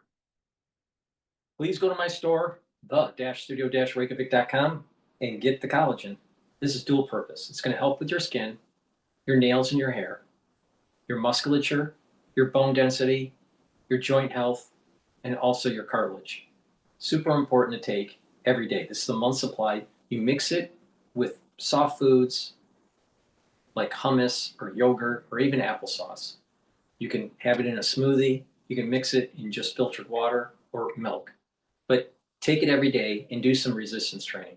This is going to have a dual purpose. It's going to help all these different systems that I just mentioned. Please go to my store and get this very high quality collagen. And if you stack it with vitamin C and drink filtered water, about 32 to 64 ounces, 32 to about 64 ounces of water each day throughout the day. and take the collagen, that will cross-link and improve your dermal layer. When you stack this also with the vitamin C, the C60, and the resveratrol, you're helping your basal layer to improve your skin. So please go to my store, the-studio-reykjavik.com, and get the collagen. And then stack, like how I just mentioned, with the C60, resveratrol, and the vitamin C with the magnesium, and you're improving your dermal layer and your basal layer. All right, that's the end of the show. Please go to my store, the-studio-reykjavik.com. Use discount 5 and you get $5 off any order. And if you want to help support the work by donating, you can donate on my website. You can donate through Stripe, PayPal, or buy me a coffee. Thank you for listening and have a nice day.